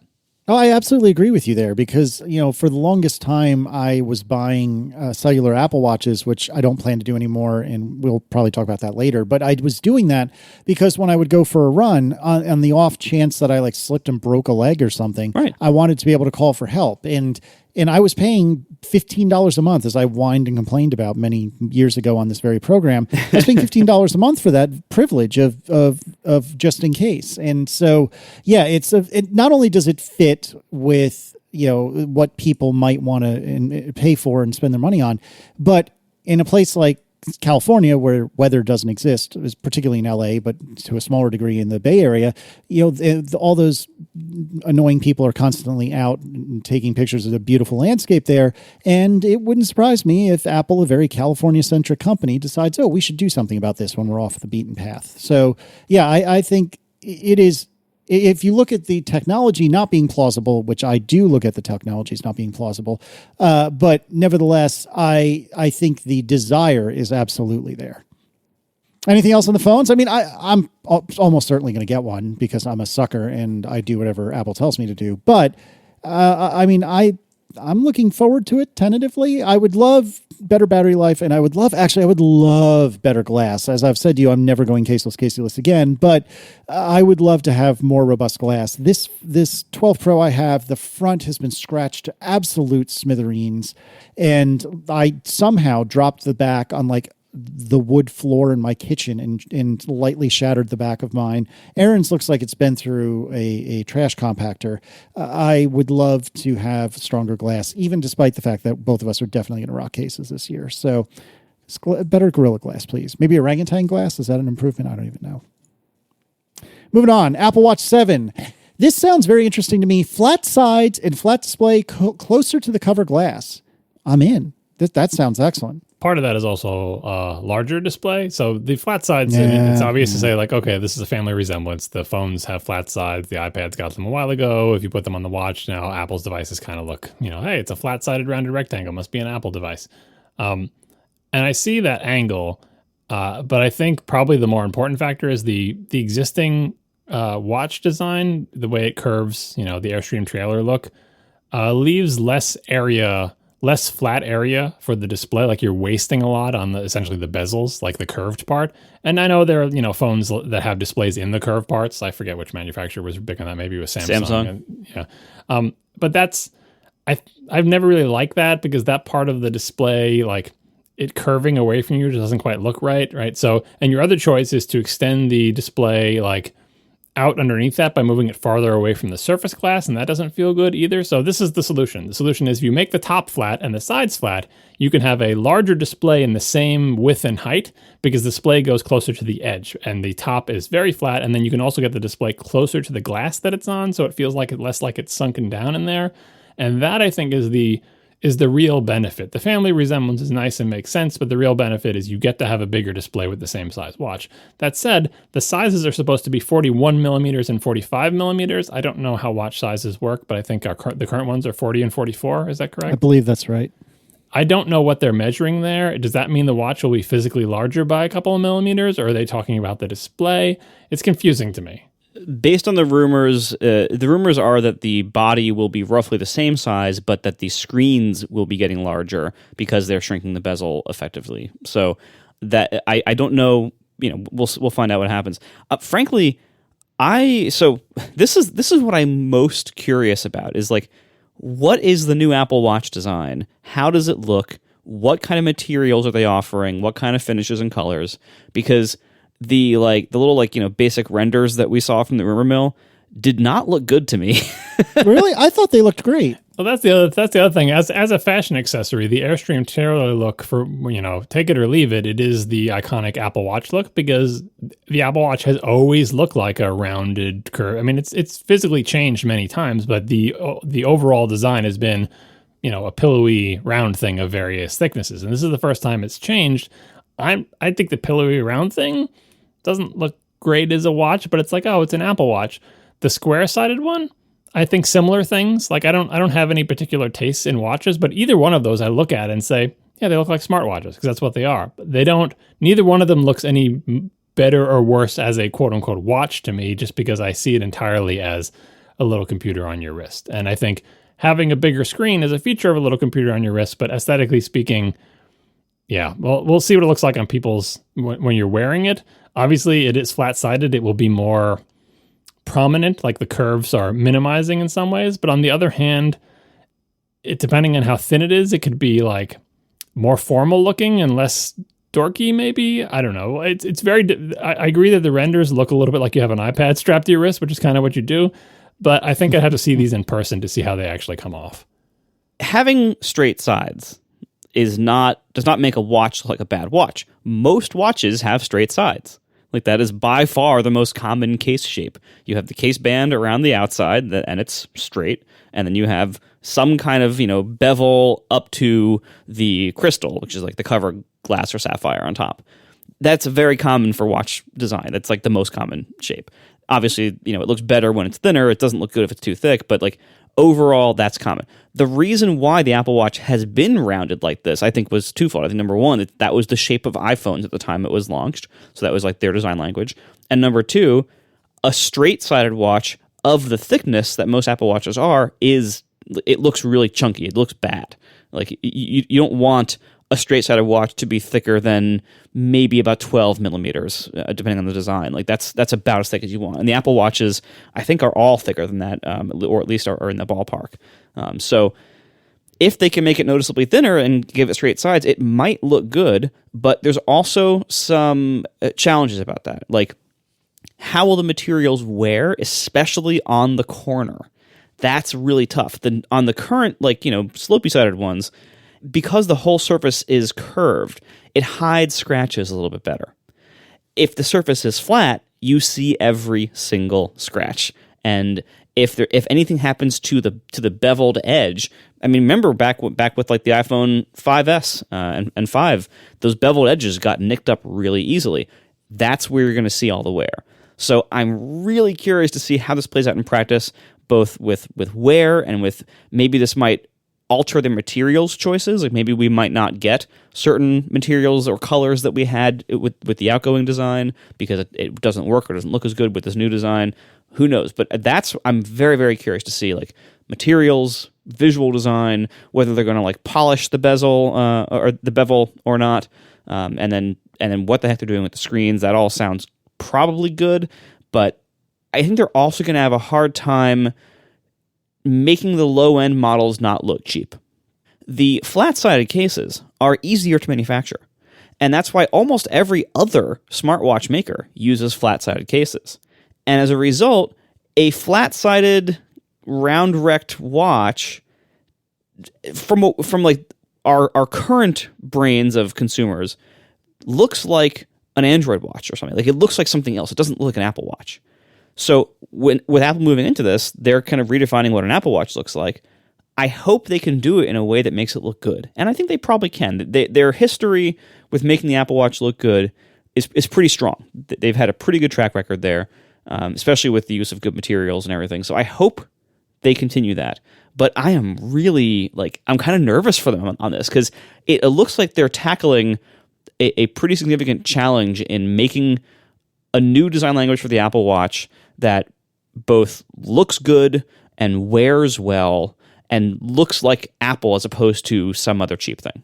I think they're probably leaning on the watch bands a lot because, the majority of the surface area of the watch is the band, and Apple has done a good job sort of branding the bands. And, when you see someone with an Apple Watch band, even a rip-off Apple Watch band, it's not actually made by Apple, that's as much an identity as white AirPods are, or the white headphones on an iPod were back in the day. This design almost says just ignore the watch body. It's all screen when viewed from the front. When viewed from the side, it's just a flat surface that we can put a color on. But really, it's all about the bands, and that's going to be your fashion statement, and the watch sort of disappears into... that's one way this might pull off. I'm mostly nervous about the thickness because, like you said, if with the slab sides, with flat sides, if it's too thick, it can start to look like just a giant wall on your wrist. The curves are slimming. But if you get it down thin enough, maybe this generation won't be quite thin enough, but if you get it down thin enough, the watch really does start to disappear and let the band do most of the talking. Again, especially when viewed the way you look at the watch when you're looking at the time. I don't think you'll see anything except for the screen, which will go almost edge to edge. You won't be able to see the sides at all. Maybe you'll get to see the little rim around it, the chamfered edge that was polished on the original 5 or whatever. Mm-hmm. And that's the part that might nick, to your point. They have to do something with that edge to make it durable and attractive. And in that respect, I think that even though my iPhone 12 Pro is in a case, I tried to use it without a case for, I think, 2 days or however long I lasted. The stainless steel rounded over edge of the iPhone 12 Pro, I think looks very attractive and would look great as that same edge on a watch, right? And I don't know how durable it was. Maybe Casey can tell me if he's nicked up that part of it, but it seemed pretty sturdy with the surgical stainless steel and the rounded edge. Unlike the chamfered edge, which was flat with sharp transitions to the other part, that was easy, and it was two-tone material. It's easy to nick up. The stainless steel seems like it's rounded, so there's no sort of corner to nick, and it was sort of uniformly colored throughout. So I'm hoping they can also do something good with that edge. But yeah, these renders, they get the gist of it, the gist of the rumors or the parts leaks or whatever, but you got to wait to see, there's two things. One, you have to wait to see Apple's glamour shots, which only sometimes have any resemblance to reality. And the second thing is you have to actually see the product that they ship in a store somewhere and see how it is on your wrist. Yeah. One other thing before we leave the design of this, one thing I'm actually also concerned about is I like the thick curved edge sapphire crystal. It looks good. And in the watch world, thick, they're called box crystals usually, that shape where it kind of comes up on the edges, it rounds up before it's a flat top. That's in fashion in watch design and has been for some time, many decades, for many types of watches, because it looks good and it's also highly functional. If with the crystal being very thick, the crystal will therefore take a lot of the impacts that would otherwise scratch the sides, because some of those impacts will hit the crystal instead. And, the glass is pretty strong on the glass models. The sapphire is super strong on the steel models. And so it's actually a pretty, not only, attractive, kind of a retro look in some ways, but it's also a very pragmatic design to have a thick curved edge crystal. So if, the rumor renders of the new watch design show it with basically a flat crystal that has very little to no thickness. And if they're extending the screen outwards and reducing the margins of the, of the bezel here, I guess now it's a bezel. I was talking about the bezel before. It's hard to keep these things straight, John. But anyway, I worry that they're going to thin out and flatten the crystal. And that would be another thing that might make it end up looking cheap. So this is a very tricky design line they're walking here. I have faith that they tend to pull off these things well, but I'm really nervous for them on this one because they're taking on a pretty big challenge on this. It's so fascinating listening to you talk about all these things because I basically disagree with everything you just said. But I come from a position of not really understanding what is quote unquote correct amongst watch people because I am not a traditional watch person. But I'm looking at renders of this new Series 7 watch, and it looks freaking great to me. I love the way it looks. I love the flat sides. Now, I agree, if it's a skyscraper on my wrist, that's different. But assuming it doesn't look absolutely absurd in terms of how tall the watch is, I love the way this looks. I would prefer to have a much flatter, glass on top because I'm too cheap to get the fancy sapphire ones. I think this looks excellent, and I'm super pumped for it, even though I got to watch last year. But again, it's kind of my job, and I'm definitely a sucker. So I'm not saying you're wrong. Like, again, I'm not trying to argue with what what the fancy watch people believe and think is best. But to my eyes, to my silly, dumb consumer eyes, it looks great. See, one of the reasons why I'm concerned about by having like the potential thinner crystal and straight sides and everything, to me, if it looks like a tiny iPhone on my wrist, that's a downside. That's not good for fashion or elegance or looking nice.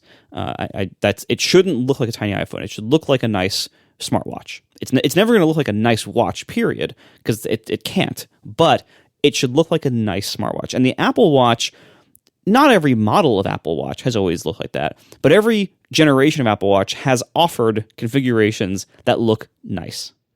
So I hope with this new design language, they continue to offer that. Like, I've been very happy. Yes, you make fun of me for buying the expensive thing. I've always gotten the steel watch. I love the steel watch. I love the high polished edges, even though it gets scratched to hell. My current one from just last fall is indeed scratched to hell because I've worn it a lot this year. But I love like the polished steel, the black top, and like a white sport band. I love that look. With the sapphire, it's a really, really nice smartwatch. And it's actually a pretty decent watch if you configure it right and don't mind it being a digital watch, because the analog faces are all terrible. But the digital faces can be decent. So anyway, once you're accustomed to that, and now that we have the always on screen, it can be a decent looking watch. I am fine wearing this watch most of the time now because it's decent looking. I hope with the new design language that I hope they're able to still have configurations that look both nice and not like you have a phone strapped to your wrist. And that's going to be the biggest challenge, I think. Like seeing the rumor renders, that to me just looks like iPhones. I really hope that the actual final design differs enough from that in practice. Like, I hope it doesn't just look like I have a phone strapped to my wrist, because that's not a look that I want, and I don't find that elegant at all. Yeah, I always like the shiny stainless steel too. My one Apple Watch that I got, I paid more for the stainless steel one because it's a look that I like, and that's why we call it an Airstream trailer, because they're kind of shiny. Well, they're more of a matte finish stainless steel. But anyway, if you made this new design of that thing, I guess it would be a sardine can, like a rounded rectangle with with shiny sides. So we'll see. I still kind of like the idea of a phone with the same finish that my iPhone has around it. In terms of battery life for Casey, if he gets one of these, improved battery life is part of the rumors. Part of what makes that possible is supposedly it has Wi-Fi 6E and Bluetooth 5.2 possibly. There's also vague rumors of the possibility of 5G, which would hurt battery life, which makes me think it's not going to be in this watch. But then, of course, the system on a chip, the S7, is going to be at 5 nanometers, which will help it sip battery power as compared to its 7 nanometer. I'm assuming the current system on a chip is 7 nanometer. And there's also rumors that it might have 2 gigs of RAM, which I suppose would help developers would help them be less constrained depending on how Apple changes the rules. And the final thing that helps battery life is straight sides make easier packaging. Like, there is more volume and it is easier to put components inside something that doesn't have curves all over it, right? It's just easy, so they can fit a bigger battery. The S7 system on a chip is supposedly the double layer design, so it'll take up less area width and height wise in exchange for being a little bit thicker, and maybe there's room for a bigger battery. So I have high hopes for that Apple Watch 7 will have improved battery life over the 6, just because of all those things combined. Smaller system on a chip, easier packaging, bigger watches, period, 41 millimeters versus 45. When you're talking about the watch battery, every millimeter helps. So I think this will be, for people who like the aesthetic, or don't care about it and are just mostly about the watch bands, I think the Apple Watch 7 will be a really good watch. For people who like the Apple Watch for it being an Apple Watch, having a bigger display with less area, and some fun new watch spaces, that's another rumor, like watch faces that can let you have more complications now that there's more screen space. I think for people who love the Apple Watch 7 sounds like a hit all around. Longer battery life, bigger screen, faster, not that anyone cares about that. I think it will be extremely popular. Yep, probably. Then apparently AirPods 3 are rumored. The rumors being that they would be stubby, kind of like the Pros, but no in-ear soft tips, no noise canceling, and a wide case. I currently have the AirPods that have the Qi case. It didn't have an add-on Qi charger. It has the Qi case that came with it. And my left AirPod is really hurting in terms of battery life. My right one, even though I use it more, seems to be fine. I am ready to try for the very first time AirPod Pros. I want to do it, but like I said earlier, I don't want to do it until there's new ones, and it sounds like maybe not new ones this event. But man, can you imagine new watch, new phone, new AirPods? This could be very new MacBook Pro. This could be real ugly for me. So with that in mind, hp.fm/join. Better give to St. Jude. Hey, I gave to St. Jude. So everyone else, after you give to St. Jude, hp.fm/join, please, and thank you. Yeah, these AirPods, I've been talking about this before, of like how I might have to panic buy the previous ones when the new ones come out. It seems like the rumors are pretty clear that these won't be. I didn't want to call them in-ear, but the ones with the AirPods Pro, the little soft, squishy thing that goes into your ear canal. I don't like how that feels. My wife has them. I don't prefer it, which is kind of a shame because I think I would enjoy the noise canceling, but I just don't like that sensation. And the current regular AirPods fit me great. I've used them since they were introduced. I've bought a couple pairs as the batteries have gone bad or they've been passed down to kids or whatever. I love them. They're great. My only problem is they do have a limited lifetime. Like my current ones, they're doing this weird thing where when I pick up my iPhone, it shows the little rounded rectangle white thing from the top that comes down and says AirPods connected. That little thing, ba-doom, it shows that. And then I hit play in Overcast and it starts coming out of my speaker. Nice. And why? And then I have to go to like the little, control center, little circle thingy and tap on AirPods again. And now it goes through them. And this is just a recent thing that's been happening. Like they're taking longer to connect to my phone. And this is like my AirPods telling me we're getting old. And the batteries aren't that great. In all fairness, like almost every release of iOS, including point releases, messes with the way like AirPods connect in some way. I don't know why they mess with it so often, but they do. Also, I would recommend to anybody out there with AirPods, turn off the auto switching. It is such a big quality of life improvement to have that turned off. And it's frustrating because you have to turn it off on every device that your AirPods pair with and for every pair of AirPods. But trust me, manually switch, it's so much nicer. I use the auto switching though. When I'm in bed watching my iPad and then I switch to my phone, I love the fact that whichever device I'm using gets the AirPods and it happens transparently. It's one of the few features that actually works. Like they'll just automatically switch. It really does work when I do that, and I kind of like it. I'll think about it though if it's still. You're an auto switching unicorn. Yeah, I mean, well, I don't think I am because half the time when my things aren't connecting, I think they're connecting like to the upstairs iPad, right? So I'm not really a unicorn. I think it is messing me up a little bit, like you said. Like if I just did it manually, I wouldn't have these problems. But when it does work, I appreciate it. And when it doesn't work, it's not that bad to manually fix it. But anyway, my issue with these is they aren't shaped like the classic AirPod shape has been. And I don't know if this new shape will feel comfortable in my ear, will fall out of my ear. Like, I just don't know, right? It's not shaped exactly the same as the AirPods Pro. And it doesn't have the soft tip. And so what would an AirPods Pro feel like without the soft tip? But it's not quite that shape either. If you yank the tips off the AirPods Pro and you look at it, that's not quite the same shape as the rumors too. And I think these have the stubby tails that you have to squeeze instead of the tapping. I've been tapping my ears for years now. I'm not sure how I'm going to feel about the squeezy stubs, right? So these are a mystery to me. Like I'm probably almost certainly going to buy them to find out. But it's almost like I should order these and quickly also order one more pair of the old ones just in case I hate them. But that's a waste of money. So I'm probably just going to order these. And I really, really hope I like them. Because if I don't, then I'm going to be trolling eBay for like, a new in-box old AirPods or whatever. So I'm a little bit nervous about these. Like I don't begrudge Apple. Like the shape of the current AirPods, how many years has that been out? Like they're due for a redesign. Like I'm fine with that. Oh, and the other thing is the case, the wide case. I don't like the wide case. My case is slimmer and smaller and fits in my pockets better. And the fat case just looks huge to me. I understand why it has to be bigger because, it's a different shape or all that other stuff. And I think it also has a bigger battery than my case. But I'm going to miss the original AirPods design. It's lasted so long because it truly is one of Apple's great, we've talked about this many times, one of Apple's great products. Like it totally changed the way we all relate to headphones with these turdy little things in their little magnetic case. Poor Marco, that didn't fit in his ears. That's a bummer. But and maybe I'm going to be in that camp with these new ones. But I feel like this. It'll be a bummer. Yeah. Well, if that's the case, I'll just have to buy the other ones, like the used ones. It'll be like my cheese grade. I'll just have a stock of old design AirPods in my attic and just go through them as the batteries get exhausted. But yeah, I really think these are great products, and I hope the AirPods 3 can live up to the legacy of their predecessor. Because again, I feel like the Pros, I know they have Pro in the name, but they're really a different kind of product. It's like they have features that these can't have because they seal in your ear canal. And if you don't like a little thing shoved into your ear canal, that's not the product for you. So I'm glad Apple continues to make the other one instead of saying, we've just decided everybody needs to shove these things in their ear canals. New cheap iPad 9 with laminated display, thinner, and an A13. Cool. Good. I mean, it's kind of a shame that it hasn't had the laminated display for so long, because that's just kind of, I don't know. It just seems like cheaping out or whatever. But yeah, I think it's important for them to continue to have a cheap one. It's still kind of disappointing that this is still going to be like the Touch ID thing with the whole, big bezel and all that other stuff. Like, when I guess maybe next year the cheap iPad 10 will finally get updated. It'll be the ugly duckling, because as we're going to see in a second, like basically all the iPads will be on the new design except for this one.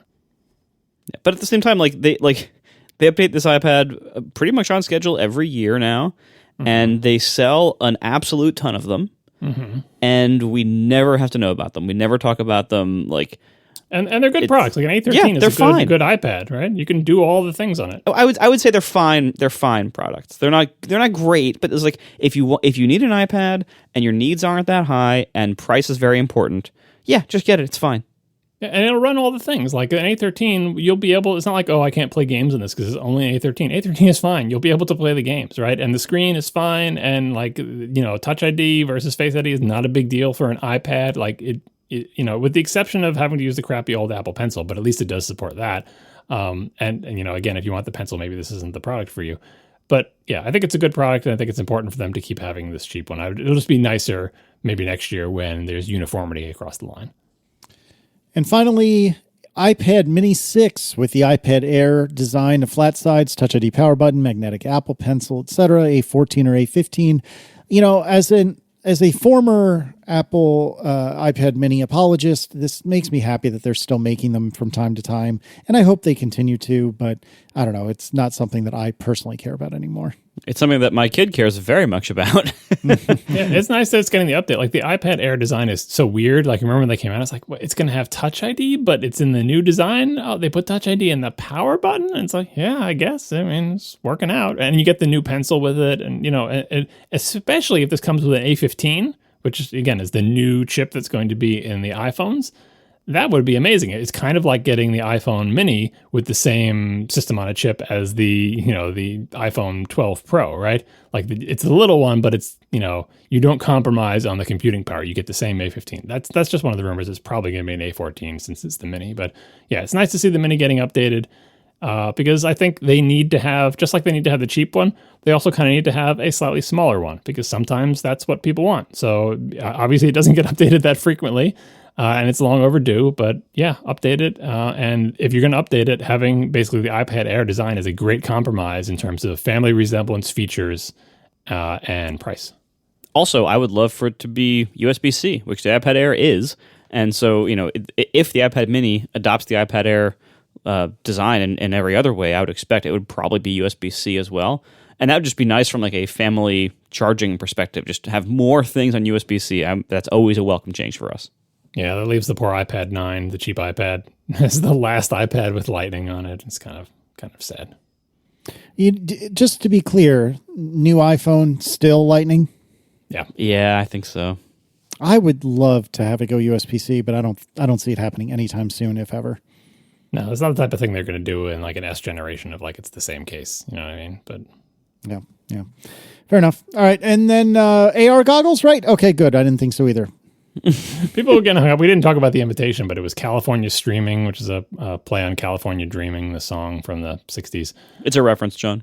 Yeah, in some respects, it is like the most generic title because it's like, hey, we're not inviting you in person. We're going to stream it just like we did all those past times, right? And so, great, you're not saying anything about the title. But then, of course, people always want to read into it. So there was, the little AR thing that shows the little Apple logo, and if you go inside the Apple logo, it plays a little song or whatever. But Apple has done little AR gimmicks for its events for a long time now.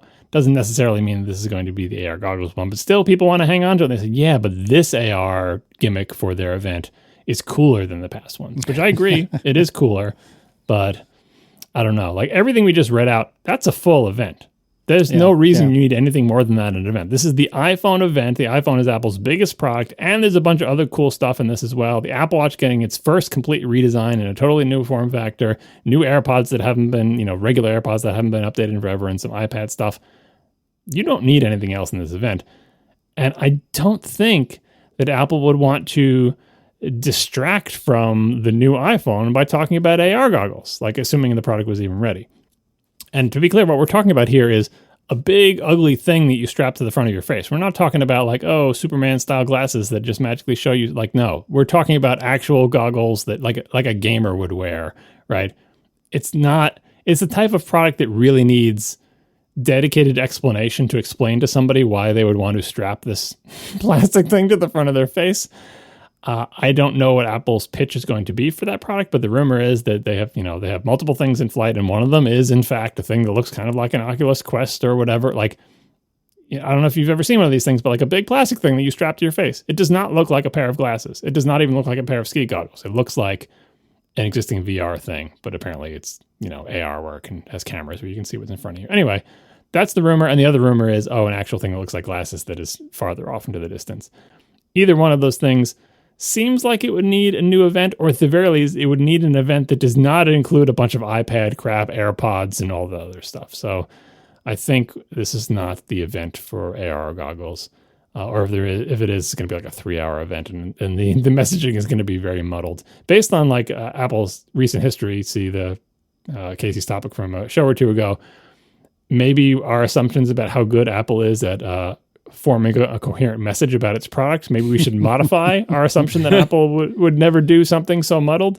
But I'm going to still say that this is not, if the stuff that we listed as possibly coming actually does come, this is not the event to try to jam in the AR goggles. And yeah, I think of this by this point, with less than a week to go, if the AR goggles were coming out, there would be much more rumors, because it's not like this is an unknown. We've seen renders based on descriptions of the device. We've seen leaks of pieces of software, of the Starboard thing that they use for internal testing, and all sorts of code snippets and frameworks and libraries. And of course, we all know about ARKit and all the stuff that they've been doing over the years in RealityKit. So the AR stuff is an open secret, but we just don't know if and when any product will appear. And it just doesn't seem like it's imminent for this event.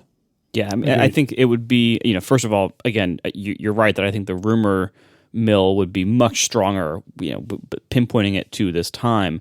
But also, based on the current rumors, which you went over, of that they're not going to just come out of the gate with glasses the way we think of glasses. That it would be the most recent rumors were it's going to be this multi-stage approach where first they're going to roll out basically a developer device that's going to be like the Quest, this big virtual reality looking headset thing. And then later down the road, maybe the next year or 2 years later, then maybe they release smaller things that are more like glasses. If that's what they end up doing, I wouldn't expect them to want to put it out at a very high profile event. I would expect them to actually slow play it as much as possible, because what you don't want to happen from a PR perspective is you don't want this massive, big project that's been going on for years, that they've been slowly building to for years. You don't want to put it out there in a really big fanfare way if it's not ready for that yet. If it's going to be something that's going to be kind of not really for public consumption yet, or much more specialized and early and rough and kind of big and clunky, and then later on you're going to have something better. You want to put that out there in the quietest way possible, basically. Put it out to developers, don't even hold a massive, big fanfare event for it. And to put it in the biggest, most massive, highest fanfare event every year, which is the iPhone event, would be literally the last place you want to put something like that. So that's, again, as John said, that's not to say they won't do it, but they probably won't do it, and they at least shouldn't do it, unless they're at a point where this would totally blow you away, and we're totally wrong about where they are in this. But that seems very unlikely. Yeah, WWDC seems like the natural place if you're going to pitch it as developers who want you to start figuring out how to make UIs in AR, and this product, that's the whole difficulty of this product. They could pitch it as like they do for dev kits for game consoles, where it's the console's not done yet, but game developers who want you to start working on games for it. So here is some monstrosity, some loud, multi-fanned giant monstrosity that has specs similar to what we're planning for the console, but we're not entirely sure yet. But maybe this one has more RAM and is actually clocked a little bit lower, but gets hotter because it's using an earlier version of the chip. And it's just for you to get started on your game development. And then you have to develop against that based on what you think the eventual product will be, right? And, as time goes on and you develop in the years leading up to the console, you adjust for, okay, we think the console is going to have less RAM than the dev kit or more RAM, or we think the console is going to, have a higher clock speed or lower, or have more graphics cores, and you just sort of work around that, right? So that's one way they could go with the AR things. The problem is you have to know when you're going to ship the quote-unquote real consumer product. With game consoles, they pretty much know, like, we have a dev kit, it's going to be X number of years, then we're going to release the real console. And we've done it year after year or generation after generation, so it's somewhat predictable. But nobody knows how to make a pair of attractive-looking glasses that double as a high-resolution screen for AR. Like, that doesn't exist. Like, you see things like the Magic Leap thing or whatever, those don't look like it's a pair of glasses. Like, they look like computer things in your face or Google Glass or whatever. No one has cracked this problem yet. So it's not like when you're going to be done with this, right, years in advance. You don't know until you've actually done it. And things that you strap to your face that look like Oculus type things or whatever, those exist as products right now, and people buy them mostly for playing games. So the question is, does Apple try to ship an actual product, a narrow interest product, but an actual product to consumers that doesn't look like a pair of glasses, an actual product that is used like the Oculus Quest? I mean, they could pitch it as a gaming thing, and Apple's not great on gaming, but like, if they don't pitch it at gaming, it's like, so why would a consumer buy this ugly thing that they strap on their face? They're not going to wear it in public. Why would they wear it in their house? Like, what is the pitch to consumers for this device? Because that, I feel like, is easier than trying to give something to developers and say, develop something against this, and someday we'll have something that's not this. that you can ship your software. When will that day be? Well, A, we can't tell you because we're Apple, but B, we actually don't know because it's a really hard problem. Like, so maybe that's the reason nothing has come of this. But I feel like the most likely scenario is that Apple is going to ship an actual product that looks like a big ugly thing that you strap to your face. And it will be narrow interest. It's not like they're going to say, this is the new iPhone and everyone's going to own one. It'll be narrow interest in the watch. It'll be narrower interest than any of their Macs, because all those products are things that, in theory, anyone can buy and find useful. But this product, I don't think you can pitch that to the broader public and say, everybody should buy this Lunchbox that you put on your forehead. No. And so the question is, if it's not for everybody, who is it for? The answer so far has been, it's for gamers, and here are some games on it. And Apple is perhaps uniquely ill-equipped to pitch any product to see the Apple Pippin and many other past attempts to make gaming. Right, because like if you look at what is an Oculus Quest, the hardware, it's basically smartphone hardware with some specialized displays in a nice plastic enclosure with some batteries. Like, Apple can do all of that. Like, hardware wise, I have no doubt that Apple could make a really good competitor to the Oculus Quest. It would kick its butt in graphics performance and CPU performance and everything, because it's phone hardware. This is what they specialize in. So the hardware side would be fine. But we know what Apple's relationship is to gaming, and while they do have a lot of game playing going on their platforms, that kind of happens to them. It happens despite them, not because of them. Just think of the casino games for children that could be in it. You'd be like, you're in the casino for children, right? Yeah, you can see the gems flying out of your pocket to do everything in the game. Like, so I can't imagine that they would be good at shipping something that is basically their second game console. We saw what happened with the Apple TV's attempt at gaming. Like, I don't think they have it in them, and we've talked about this before. So that being said, going back just a little bit higher level here, I wouldn't actually assume that anything will ever ship from the AR project. Like, we're all kind of assuming, like in the rumor mill and in the press, that it's inevitable. Like, oh yeah, when the goggles come out, or whenever this thing comes out, it's stated as a when instead of an if. But the AR project, I think, has a significant chance of never actually shipping. I think the same thing about the car project. I think the car has an even higher chance of never shipping.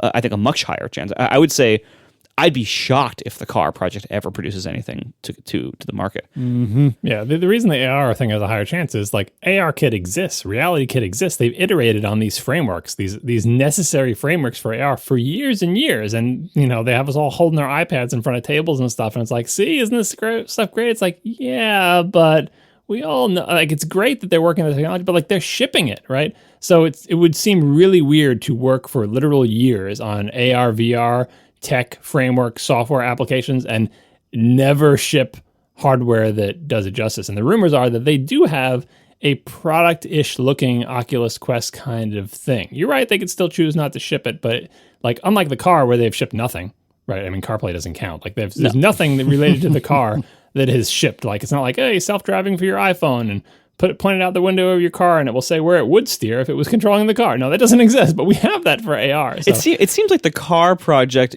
only exists to just churn through a whole bunch of people and money.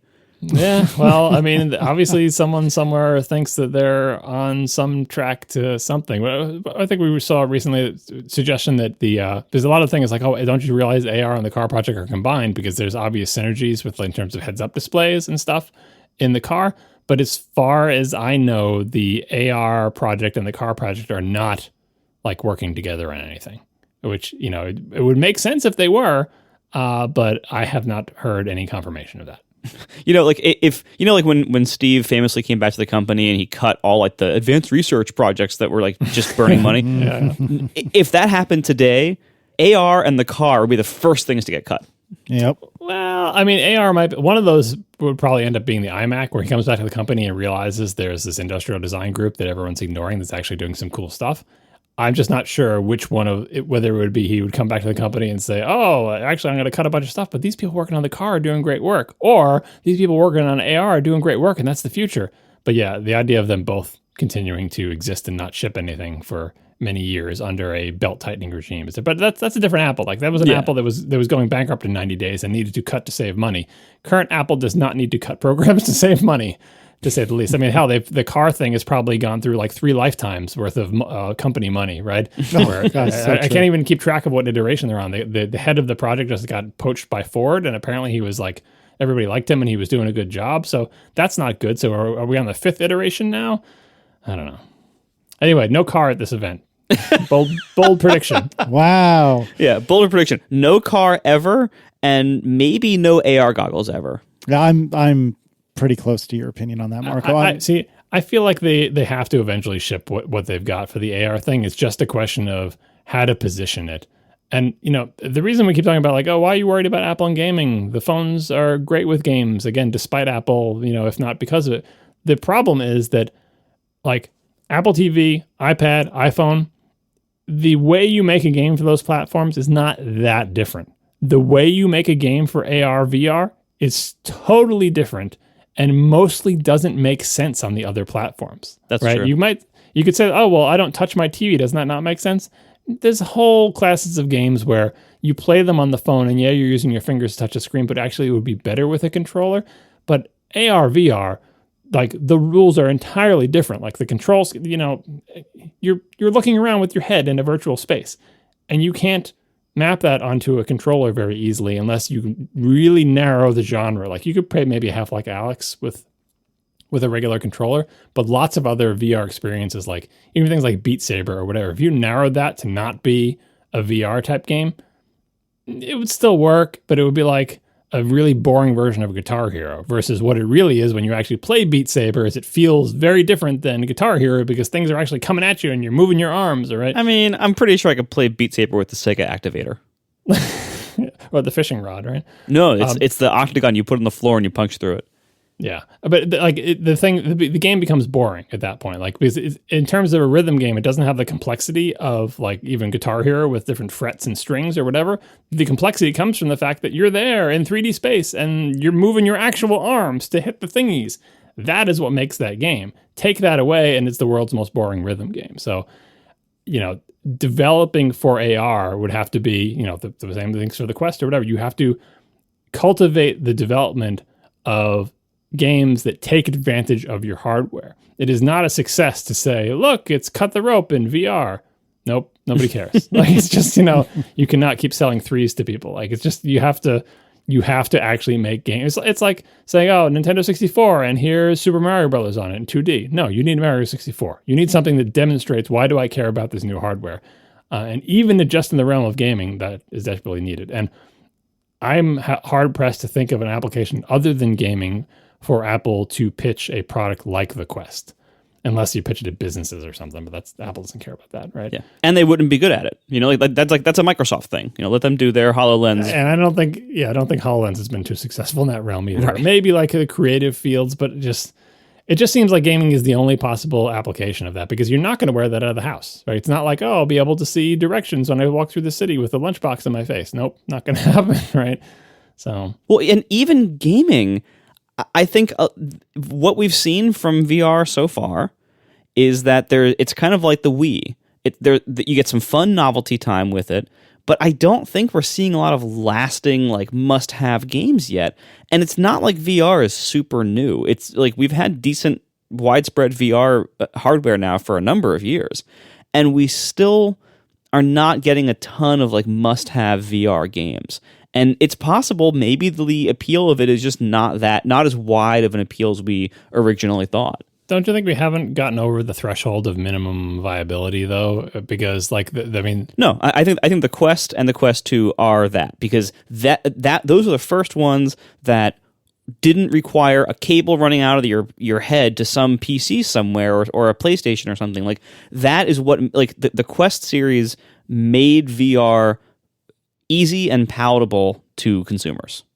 I think you're underestimating the motion sickness factor, right? The fact that if there's even the smallest amount of lag, which there still is, especially on the Quest, which is not powerful hardware, that a whole section of the population, it's a torture device. Like nothing is ever going to be fun. Well, yeah, but you're over-indexing on it though. No, but like if you get motion sick at all after like 30 minutes, that's not a product you're going to want to buy or spend time with. Like nobody wants to feel that ever. Right, and let alone in something that you spent money on, right? It's not a fun experience. You have to actually solve that problem, and it just flat out hasn't been solved because we just don't have hardware that's fast enough and responsive enough not to induce motion sickness. Granted, not in all people, but you're further narrowing the group. Like I think that it's reached minimum viability for gamers, for a subset of gamers, but it has not reached minimum viability for everyone who might enjoy an AR/VR experience. It feels kind of like touchscreens, where touchscreens existed for years, and touchscreens didn't cause people to vomit, right? Like literally didn't make them sick to their stomach,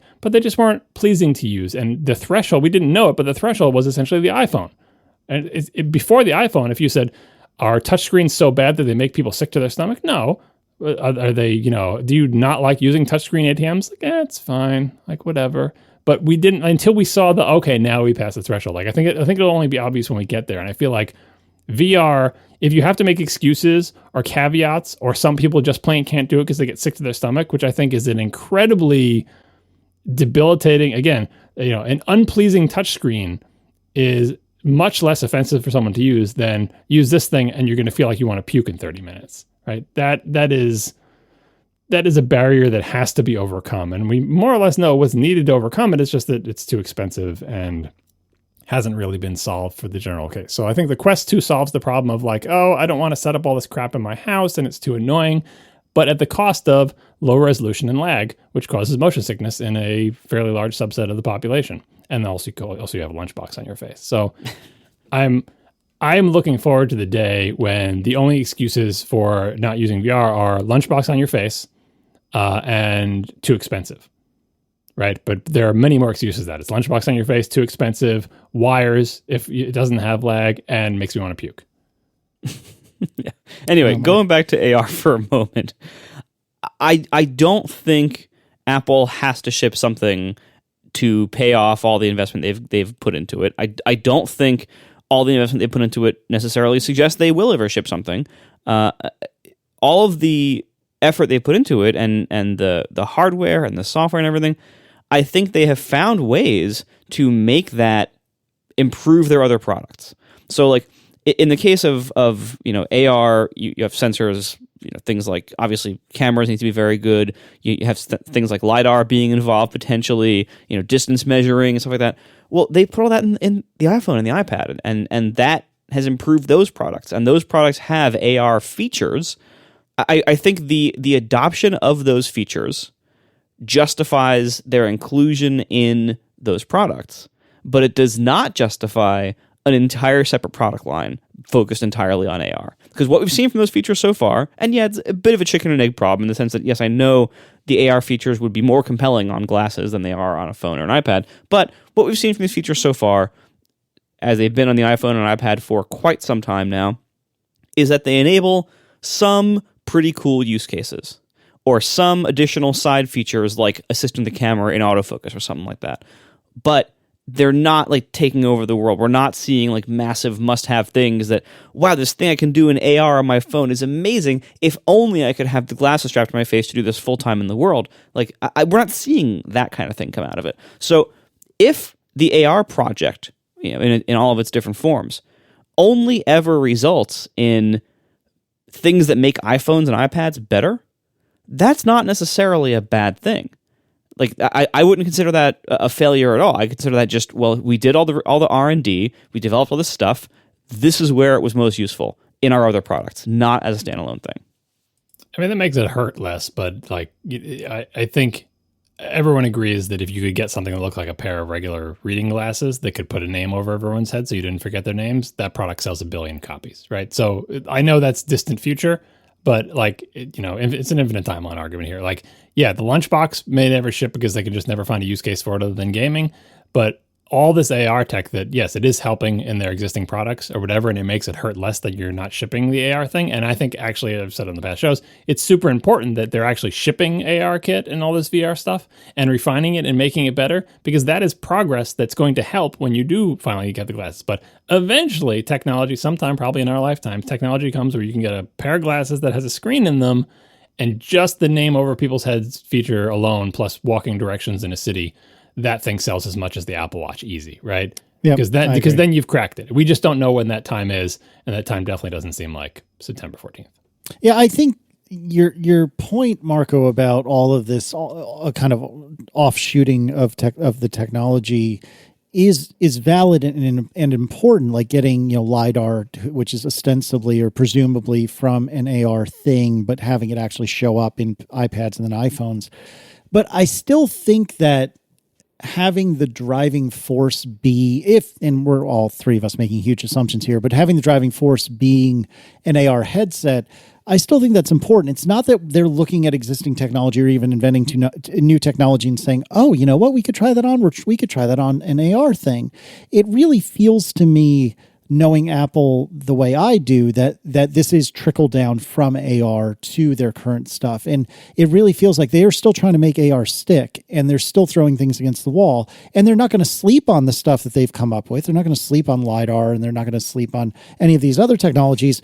But nevertheless, they're still pushing toward that ultimate goal. You snarked earlier, and I semi-agree with you that they're never going to release an AR headset. And I don't think I would say never, and I don't think I would say infinite timeline, but I think it's going to be years, and I think it's going to be very unimpressive at first. I do think the car will never ever ship, and I will be stupefied if anything that even vaguely resembles a car does. But I do think there will be an AR headset or glasses or what have you at some point, and I think it's easy for all three of us to kind of poo-poo it and say, oh, it's not that interesting or not that exciting, because it's one of those things inventing the future. Like, I remember thinking, why would you want an all-screen phone? That seems dumb. But fast forward to after the iPhone, and it's clearly the way of the future. So maybe I'm just not as good at envisioning the future as others, but I could totally see where, even though I agree with a lot of the things you said, that, oh, this isn't that impressive, it isn't that exciting. Who cares if you have an arrow on the street instead, or an arrow in front of your face, I should say, instead of like watching your phone as you're driving or walking or what have you. But I can imagine experiencing it would lead me to a very different conclusion. Yeah, the Mercedes with the heads-up display that has little AR arrows that's shipping now, like it makes me think that like the AR team should actually talk to the car team, because even if they can never ship any goggles, like Apple has better tech than Mercedes for doing AR, I would assume, based on all their experience with ARKit and everything, and certainly better silicon experience. And if they actually do make a car of any kind, it better have a heads-up display that does ARKit crap all over the city. Like, it better have that, because the Apple's got the technology. Same company, guys. Like, work together. And if they never do ship a car, then maybe they should just license that out to Mercedes or whatever. That will also never happen. Thanks to our sponsors this week: Earnest, Things, and ExpressVPN. And thanks to our members who support us directly, you can join at atp.fm/join. We'll talk to you next week. Now the show is over. They didn't even mean to begin, 'cause it was accidental. Oh, it was accidental. John didn't do any research. Marco and Casey wouldn't let him, 'cause it was accidental. Oh, it was accidental. And you can find the show notes at atp.fm. And if you're into Twitter, you can follow them at CASEYLISS. So that's Casey Liss, MARCOARMENT, Marco Arment, SIRAC, USA Syracuse. It's accidental. They didn't mean to. Accidental. Tech podcast so long. So we never got the chance to do Ask ATP during the main show, and we thought we'd pull a relevant one into the after show. So Doug MacArthur writes, do you think the iPhone will ever drop the number from its naming convention? What would cause Apple to do it? And what would be your ideal new naming scheme? Maybe the crack marketing team at Apple will take notes. I think it's going to have to happen. We're not going to have an iPhone 37, but I don't know. I can't think of a better scheme. I mean, we could just have iPhone 2021, which is fine. Like, it works for the laptops, but I don't know. It's not great. What would cause Apple to do it? Maybe iPhone 13, maybe. Actually, you know what are the unlucky numbers in Chinese or in China? Did we already 4. Oh, did we already passed it? Okay, never mind.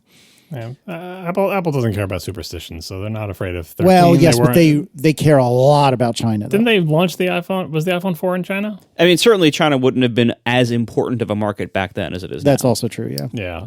So here's the thing with the numbering. I think we talked about this before with video cards, right? Everyone thinks like, oh, well, it's not going to be like iPhone 765. Like, that's silly. It's not a good product name. Video cards have the same problem because they name their cards with numbers and they keep making the numbers higher for better cards. And eventually the numbers get too big and they do what they call in the MMO world, they do a stat crunch and they say, okay, well, the numbers are too big, so let's just make all the numbers lower. And they basically start over. I can't remember. I think AMD did that. AMD/ATI did that. They were up into like the 9,000s and then they started over at like the 1,000s. Now they're up to like 6,900 again. You can just go back down and you say like, oh, they're going to have another iPhone 4. Well, you just put a number in front of it. You call the N4 or the iPhone A4 or the 4A. Like, there's all sorts of ways where it could technically not be exactly the same product name. But the point is, by the time you get numbers big enough, no one remembers the iPhone 4 or its ancient history. So you can literally just do iPhone 4 again. As for dropping the number, I know they did that with the iPad, but I feel like with the iPhone, don't mess up a good thing. They finally got off of the stupid S thing. The number just goes up every year. It's really easy for people to say, what kind of iPhone do you have? I have a 12, I have 11, 11 Pro, 11 is a little bit precious. But either way, it's fine. Every year, like last year was the 12 year. There was 12 Pros, there was 12 Minis, and there was plain old 12s. Don't screw that up. Just keep going. You can go easily into the 20s or even the 30s and you're fine. I feel like you only get into a problem when you get to 99 because you don't want to go 100, 101. It's too much of a mouthful. By that point, start over again with iPhone 1 or 2 or I don't know. Like there's so many options you have because it's so many years in the future. I really hope they don't drop it because if they do, it's going to be so hard to talk about. Like we have the same problem. Like I have an iPad Pro. Which iPad Pro? Oh, the flat-sided one. No, the original iPad Pro. No, the 10.5-inch iPad Pro. It's exhausting and annoying. And people do upgrade their phones on a more regular schedule than they update their iPhones. So I think the numbering is a feature. I think Apple will keep it. I think Apple should keep it. Yeah, I think I agree. I mean, they had a chance to reset it when the 10 came out. Because instead of, it's obviously written iPhone X, and so they could have pronounced it X like everyone else does, and they could have had, okay, we have the iPhone X this year, and the next year we have the iPhone X2, and then iPhone X3, and so on. They could have done that. They didn't. I think the time of the numbers being clumsy is going to start, I think, before 99. Like, I don't think we really want, like, oh, I got the iPhone 41. Like, that just seems a little bit clumsy. It seems weird, but it's distinguishable from iPhone 40. It's one more than the 40. Yeah, I mean, so they could always go with years if they really wanted to. It's a little corporate, like thanks to Microsoft. So I don't know if they would actually end up doing that, but like there are other options, or they could just drop the number completely, as Doug asks. And I don't think they would drop it completely because people know how old their phones are based on the numbers. Like most people don't even realize that the iPhone 8 and the iPhone 10 are the same age because it's like they don't realize like that was a wonderful bit of marketing they did there. But people who have iPhone 8s think they're really old, whereas people with iPhone 10s don't quite yet. But anyway, I think they have a little while longer before they have to change anything. I think they can go through most of the teens, but I think maybe past 17, 18, I think they're going to want to switch by then. Well, 20 will be cool. The iPhone 20 will be like a celebration. Same thing with 25. Like it'll be an exciting number, like the Super Bowl when it's like a nice round number. Everyone gets excited about it. I think we've got many more years where the numbers will be just fine. Doesn't mean they'll keep them, but they should keep them, I think, because it's a system people know and understand. And it's in some respects because they have a new iPhone every year. A yearly thing would make a lot of sense. In that case, they should sync it up with the last two digits. And so this year would be iPhone 21, and they've suddenly jumped a bunch of digits. But well, the problem with the yearly approach, though, is that they tend to keep around the old models for a few years to sell them for cheaper. So I think that might discourage. I mean, maybe they want to discourage it, but that's why they don't do 2021. They just call it 21. Oh, I see what you mean. Yeah, maybe. But then they'd have to skip. They'd be skipping from 13 to 21, and that's burning a lot of numbers they want. Yeah, I think they'll just do a stat crunch. Like you said, you can put a number, a letter or a number in front of it, or just go back. Because by the time they're up into the mid-20s and they go back to 4, no one's going to be... The iPhone 4, I already owned an iPhone 4. What year, Grandpa? Like, it's so long ago, no one cares, right? Yeah. The real question, as people putting in the chat, is did they change the little comma separated number, like iPhone 21, or whatever, right? That's the developer nerd question. Same thing we had with like 10.15 versus 10.16 versus 11 and all that crap. There is actually a kind of annoying problem of like internally, what representation do we have for device names and numbers? It's worse with version numbers because people do version comparisons. Although I think Apple has good macros for most of that now. But yeah, that's not a concern for consumers. This is mostly a consumer question, but it will be interesting if they ever do a stat crunch, if the numbers internally just keep going up. All right, so I'm doing a survey for the Accidental Tech Podcast. I was wondering, where do you live? I live in Ocean Beach, New York. Would you say that's on Long Island? That is not on Long Island. It's on Fire Island. All right, and for the record, where'd you grow up? On Long Island. Great, thank you. Where do you live? Ocean Bay Park. Would you say that you live on Long Island? I do live on Long Island, yeah. Part of Long Island. Thank you very much. Okay. What were you asking? So, is Fire Island part of Long Island? No. Municipality, yes, but it's not connected to. It's an island of another island. So would you say we are on Long Island right now? No, we're on Fire Island. No, it's completely different. Where are you guys from? I'm from Bayport, New York, or Bayport, Long Island. East side of Long Island. Thank you very much. All right, so what I'm trying to find out is, first of all, where would you say we are right now? The Albatross in Ocean Beach. Would you say we are on Long Island? No. We're in Fire Island. No, I wouldn't call this Long Island. And where are you from? From Long Island. Long Island, Sayville. And would you say we are on Long Island right now? No, I guess I wouldn't say Long Island. No, I would say Fire Island.